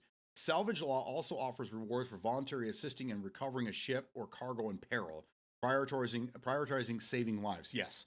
So, yeah, it's a maritime law, as for what I understand, but it's recognized globally, even in international waters. You just don't leave. But part of that is because I think some ships pretended to be needed help. Pirates need to be help, and then when you go to help them, you find out that that they're just there to rob your shit. So you got to be careful, and that's probably why all ships, including cruise ships, have live weapons. You'll probably never see them. They're in the armory somewhere below deck, but they all have weapons to prevent that kind of shit. I don't know. He's in the Coast Guard, and I just got his retirement papers for 2027. One reason I don't give scratch tickets because the asshole I give it to will hit big. Yeah. People love scratch offs. No, we play that from time to time, just kind of out of fun. We know we're gonna lose. Every once in a while you get $1 back, or something goofy like that. But the wife, we just don't gamble. We're not gamblers. We've tried. We tried going to casino and trying to get into the hoop and the hollering. And I mean, my grandma will remember I went to Vegas with her. My grandparents in Vegas, dude, they will run circles around you. Okay. You'll be like, oh, I'm so drunk and I need to go to bed. And they're like, all right, pussies, we're going back out again. They don't sleep, man. They will party you under the table. Okay. I'm just putting that out there right now. All right. But we've gone to Vegas. We've gone to casinos on our own. We just can't get into gambling at all. But scratch offs, I don't know. They're kind of fun. You scratch them off, you get the dust everywhere and shit. And you're like, I lost. Throw it away. $1? Shit, I'm going to go get another ticket. That's usually what you do. What do you do when you win money in the scratch offs? You go back and you spend them on more scratch offs, thinking you're going to double, triple, quadruple your money. And it never works. Then you just lose it. United Nations Convention on the Law of the Sea, UNCLOS, and the International Convention for Safety of Life at Sea, SOLAS. This duty is a long and standing principle of customary international maritime law. I just won $50 on a scratch off picking up some Powerball tickets. Yep, there you go. Powerball's like 100 million. 1.7 billion. Yeah, see, that's what I was telling the wife. I was like, we don't ever play the lottery. And she always says, we got to win the lottery. I think everyone says that whenever times are tough. And I'm like, well, we got to play the lottery to win the lottery. They're not just going to come up to your house and be like, hey, we know you didn't play, but you win. It's not going to work that way. So we were talking about the other day. I'm like, hey, it's getting pretty high again. It's Christmas. Should we just go spend $10 on some tickets? Why not? So that's probably another thing that we're doing. We're going to get scratch offs. We're going to get some Powerball tickets, some Red Bulls, and a gift card. Does anybody else do their Christmas shopping at the gas station or the party store? Just last minute, grabbing goofy shit off the racks for, whoever you forgot to buy for. If I win, everyone gets a PC. I'm in. I hope he wins. I usually just have the guy scan it. I don't feel like searching it or scratching it. Oh, I got you. you took the fun out of the scratch offs, man. We bought $40 at trivia last night. Then it has a machine in the bar. We win $8. Oh yeah. Are you talking about the pull tabs? The wife and I did that one time too. We went to some Christmas party for for cousins or something like that. And we was at a bar. And we were kind of bored. We're like, yeah, whatever, having a couple of drinks, talking to people. And then we found out they had pull tabs. By the end of the night, it wasn't just us. It wasn't just me and the wife. Other people got involved too. There was a pile of pull tabs in the middle of our table. Oh man, it was so much fun. We ended up winning money. We lost at the end, but it was just a lot of fun. I think we ran that machine dry. We just pull tab. It was kind of fun.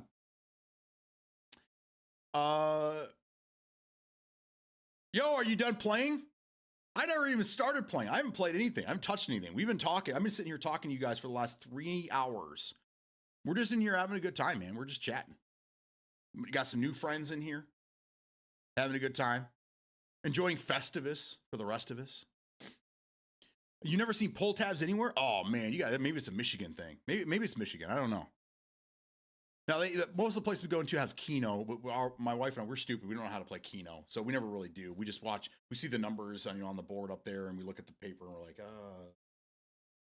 yeah, I don't know what's going on here. So you could tell we're gambling noobs. We don't really know what we're doing.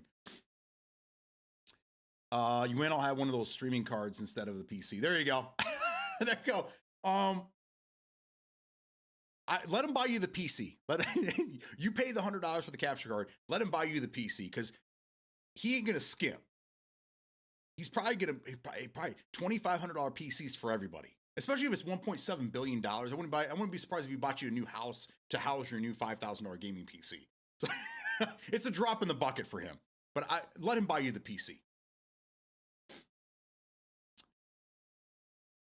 Okay, because I'm almost home. Oh, I got you. I've never seen pull tabs anywhere. I'm just gonna keep reading that because that needs to be pinned as well. Some unusual Irish laws for you all. Ancient obscure laws. No Sunday horse sales in Dublin. An old law still exists banning the sale of horses on Sunday within Dublin city limits. Butcher's tongue tribute. In 1632, Belfast butchers had to give the town's leader a cow's tongue weekly or face fines. The Witchcraft Act. Okay, here's a good one. 17. God, I can't even read. A 1735 law criminalizing witchcraft wasn't fully abolished until 2006. Wow. Was anybody criminalized for that law in the last century? A lot of laws just sit there dormant, and we have that in America too. There's stupid things. You can't gamble with squirrels on a Sunday. It's dumb shit like that. But it's never enforced. None of that crap's enforced. Now, this new guy in office is going back and finding laws that we didn't get rid of 100 years ago, and he's using these old laws with a modern spin to get things done. But most of the time, they just go dormant, and then someone finds them, and they're like, "Yeah, we got to patch this out. We got to get rid of this crap." Food for the poor. 1817 proclamation reserved potatoes and porridge for the poor, but this was repealed in 2015. Wow. Okay. 200 years. I mean, the potato famine in the UK, that was in the 1830s, or was it that time frame? My wife's watching a show right now. She likes her period dramas. I pay attention to some of the stuff that's going on.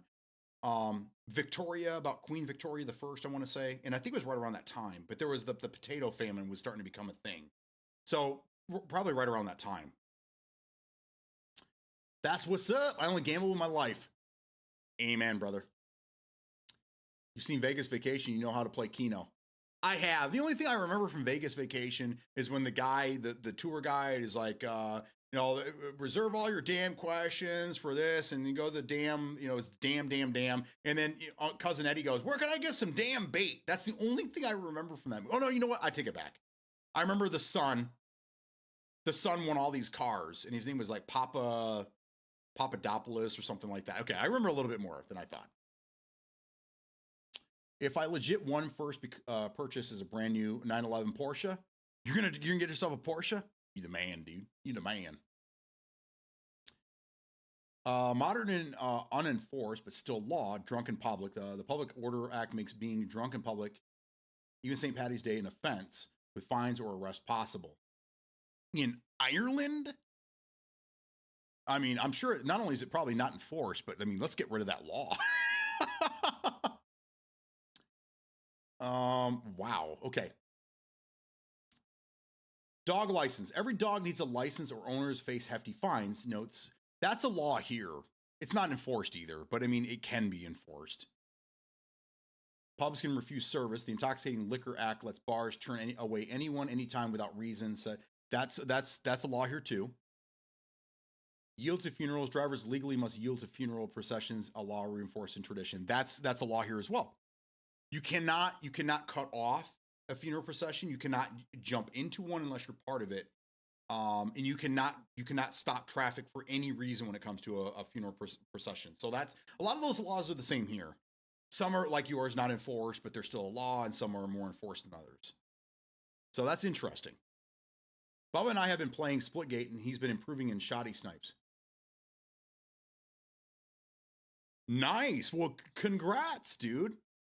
I see. I think Uncle Bubba, if he wouldn't have gone down the wrong path and he would have bought himself an Xbox, like us normals do, I think he would have loved Halo. I really think he would have had a better time with Halo. I think he would have been a pretty good Halo player. Really, I think he would have been. Yes, that's why it got repealed. There was a case in 2001. Wow, we still have famine houses in Ireland, but they're mostly a tourist attraction nowadays. I got you. Okay. That's kind of like what is a famine house? Would that be considered a soup kitchen? Is a famine house a place where you go to get food if you're like a food bank or something like that? Porsche's your favorite car? DeLorean's my favorite. It's not upscale, but DeLorean has a special place in my heart for many reasons, including Back to the Future. But I love the DeLoreans. I love them, man. And there's rumors that they're coming back in a big way in the next couple of years. I don't believe it, but we'll see. If it does, I might be driving me an electric DeLorean. That'd be cool as fuck. It's okay. Most of our cops are drunk anyway. Hey, we have that in common here too. Nick, Papa Giorgio. That's right. Papa Giorgio, Mr. Papa Giorgio. Put $1 in, won a car. He won cars for everyone in the family, because at the very end of the movie, they all get in a different car and they race home, right? Weren't they all gonna they're driving home in the cars? It kind of ends in like a Cannonball Run type situation. Yeah. Nope, far worse. Oh, okay. Buick GNX is my favorite. That's the oh God, I'm losing my mind. That's the Kendrick Lamar car, right? It's the God, it's under a different name. It was the fastest production car on the market at the time. It was the late 70s. There's another term for it besides a GNX, and I can't remember the name of it now. It's eluding me.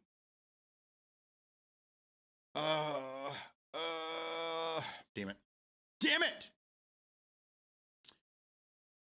The famine houses. That's my baby. All right, so I need to look this up then.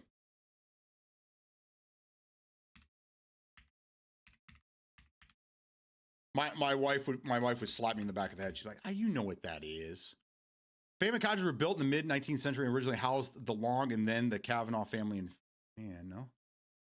Two distinct dwellings from Great Hunger, 1840s. Yeah, so okay, so the potato famine was in the 1830s, right? Okay, damn, I was close. See, Mark for life. I'm ready to go. Let's go. Tiny basic cotter's cabin where the rural poor lived, often with animals and no windows, and the large institutional workhouses built by the government for the destitute.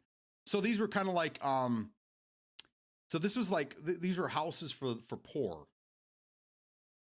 grim places where families were separated and fed weak porridge in exchange for hard labor. Oh, these are kind of like slave cottages, slave houses. So if they were poor, they would have to live in these places and fed minimal food to do hard labor. That's okay. I see what it is. Got it. Okay. When I get one, I'll name it Darth Vader. Your Grand National. Thank you. The Grand National. That's the word I was looking for. Yes. Awesome car. That stuff was archaic for families that were obviously poor and starving. We're taking and we're split up. Men were kept in one area and boys over the approximate 10 to 12. Yeah, see, this kind of reminds me of something else that happened in history where they take the families, they separate them, they put them up for hard labor, and then they feed them gruel basically at the end of the day. A lot of hardships up there. A lot of hardships in that country. They were forced to work from like 5, 6 in the morning until 8 or 9 at night, and they were fed gruel, which is like a thin porridge, really, really sloppy liquid, not taste. Very inexpensive. These places were often run by the rich. He profited from the war. Yeah. They were highly corrupt. Even the government owned one. They were pretty much sell children from them in servitude and anything. Yeah. So, okay, that makes sense. I remember my wife telling me about a lot of this stuff here. So that's very, very sad. It's very sad. Yeah, it's kind of crazy they even still exist, and they're not tourist areas. Crazy to me. Crazy. That's absolutely wild. So, real quick here, I got to check this. It looks like someone's trying to contact me. This.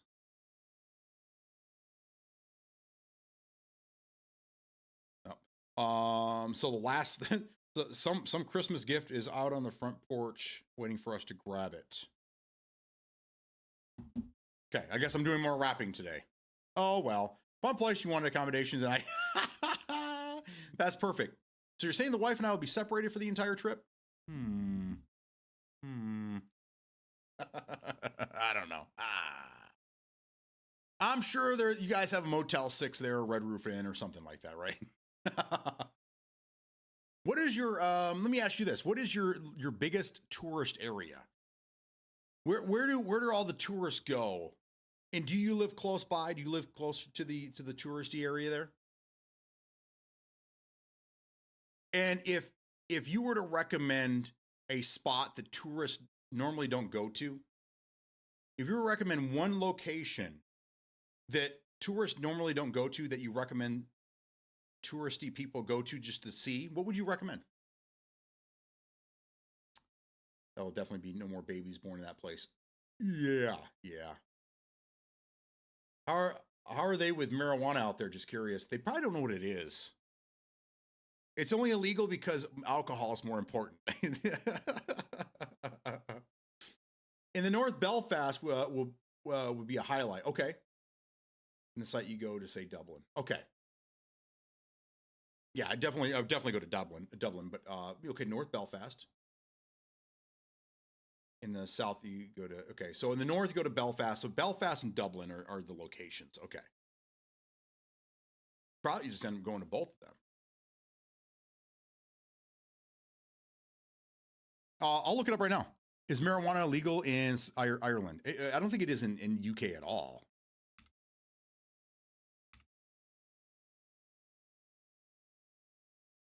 I had to spell out marijuana. It's illegal. There's a limited medical program allowing access to specific cannabis. Okay, so it's very minimal in Ireland, but it's not. It's still illegal.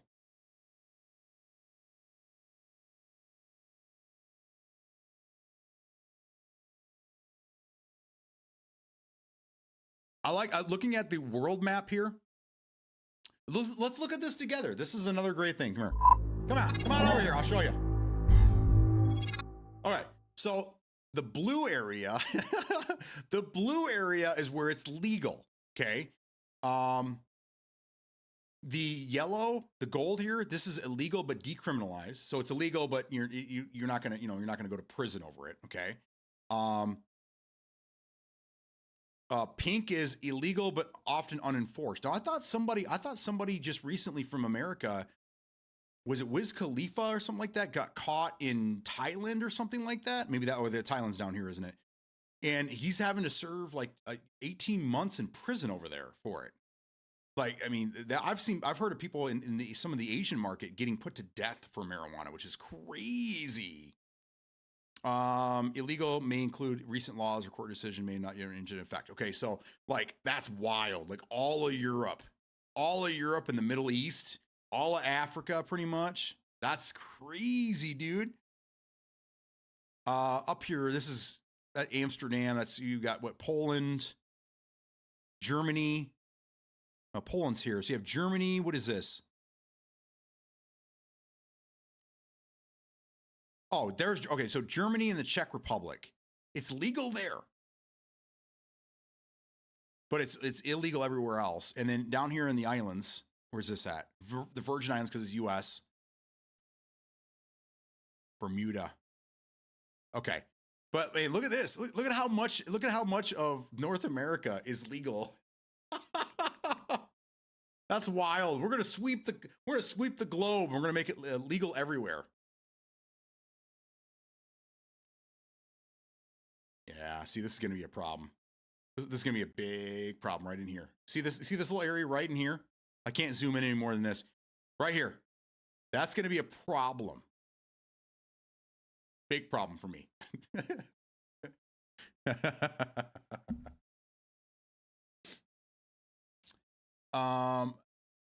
But if you look up Irish castles, that's the place you want to go. And there are like 10,000 places that are not on any map. And those are the places where you'll find the real Ireland heart of this place. That's where you want to be. Okay. And that's where my wife wants to be as well. She wants to be there checking out the real deal, Holyfield.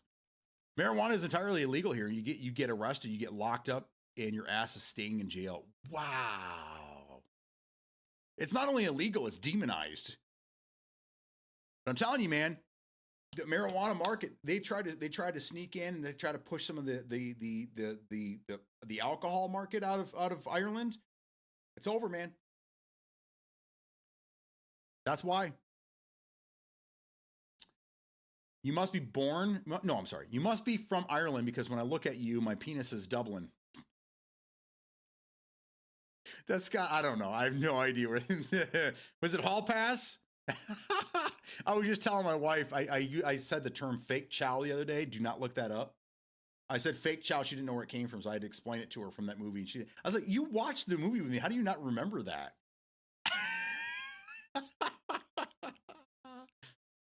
Oh, man. Correct. There you go. All right.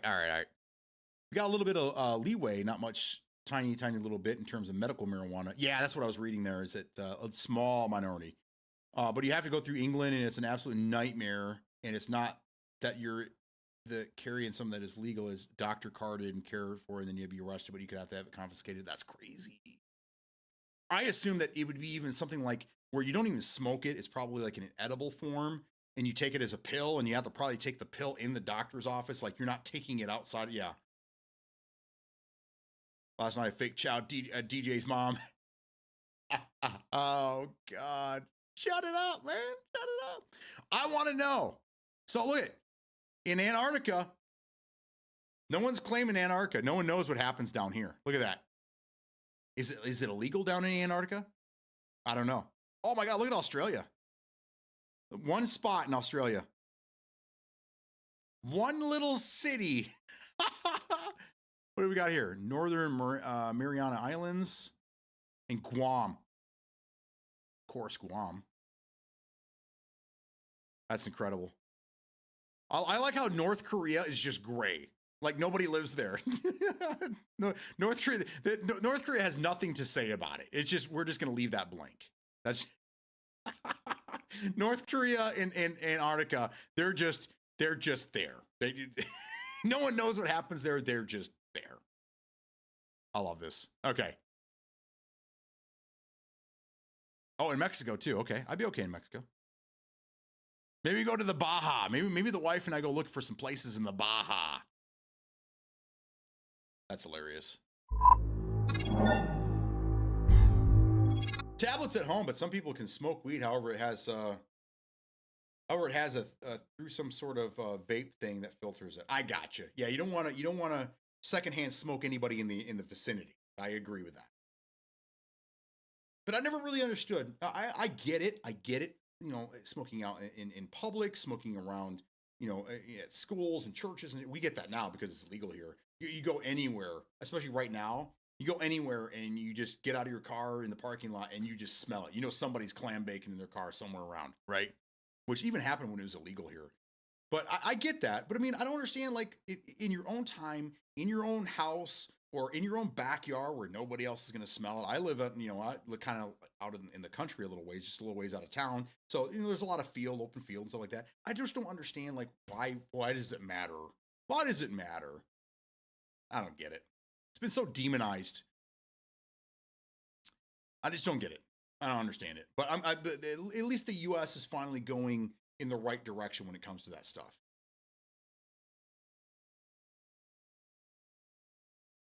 So anyhow, there we go. That was fun. That was fun, guys. Don't give me no Bammer weed. Deep at the end for however, a lot more natural than some of the other products is the big pharma are pushing down our throat. I agree. And that's a big problem.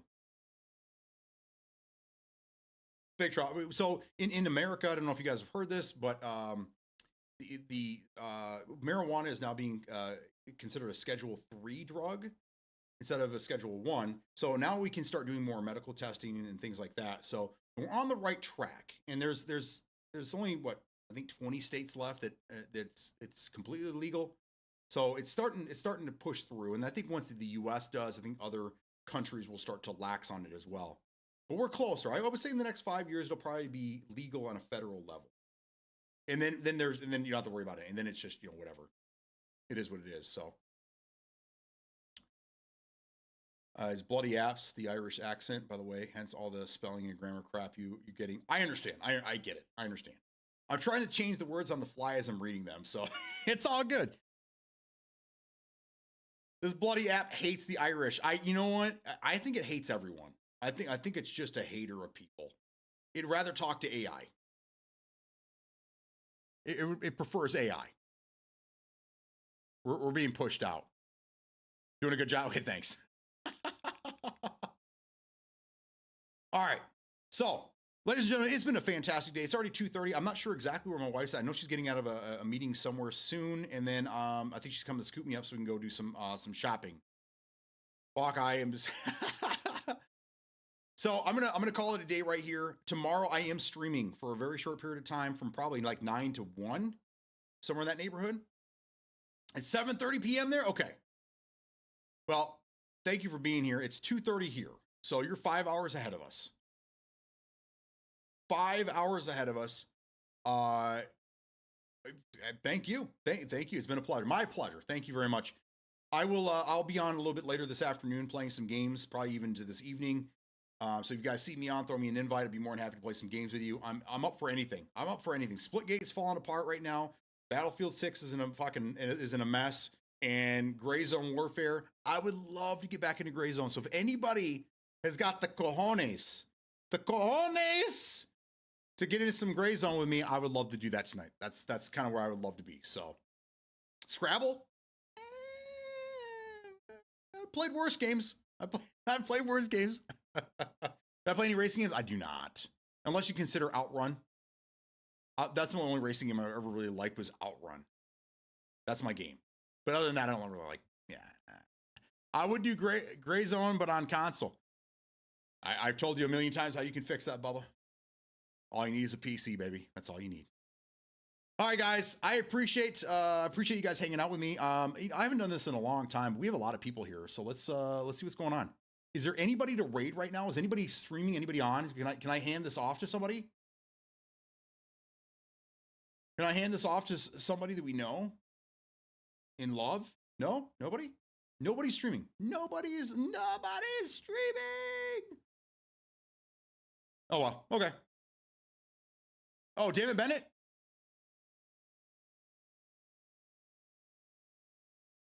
Okay, good about to boot up and play with him. He needs a stream though. He needs a stream. He's not streaming. Oh well. Okay, we're gonna go to Bennett. We're gonna go to Damn It Bennett. He's playing Escape from Tarkov. This guy's a really, really nice guy. We met him back in the DMZ days. Great guy. We used to play some Gray Zone together as well. Just a little bit. But yeah, he's playing some Tarkov, right? Oh my God, you guys got to see what he's got in his beard. Oh, this is awesome. All right, we're gonna start the raid. Everyone come with me. Come. Say hi to Damn It Bennett and then go about your days. Again, I will be in first thing in the morning. I will be streaming until probably 1 o'clock. And then after that, I won't see you guys until probably Friday. So everyone enjoy the remainder of your day. Go celebrate Festivus for the rest of us. And I'll see you then. Peace out, guys.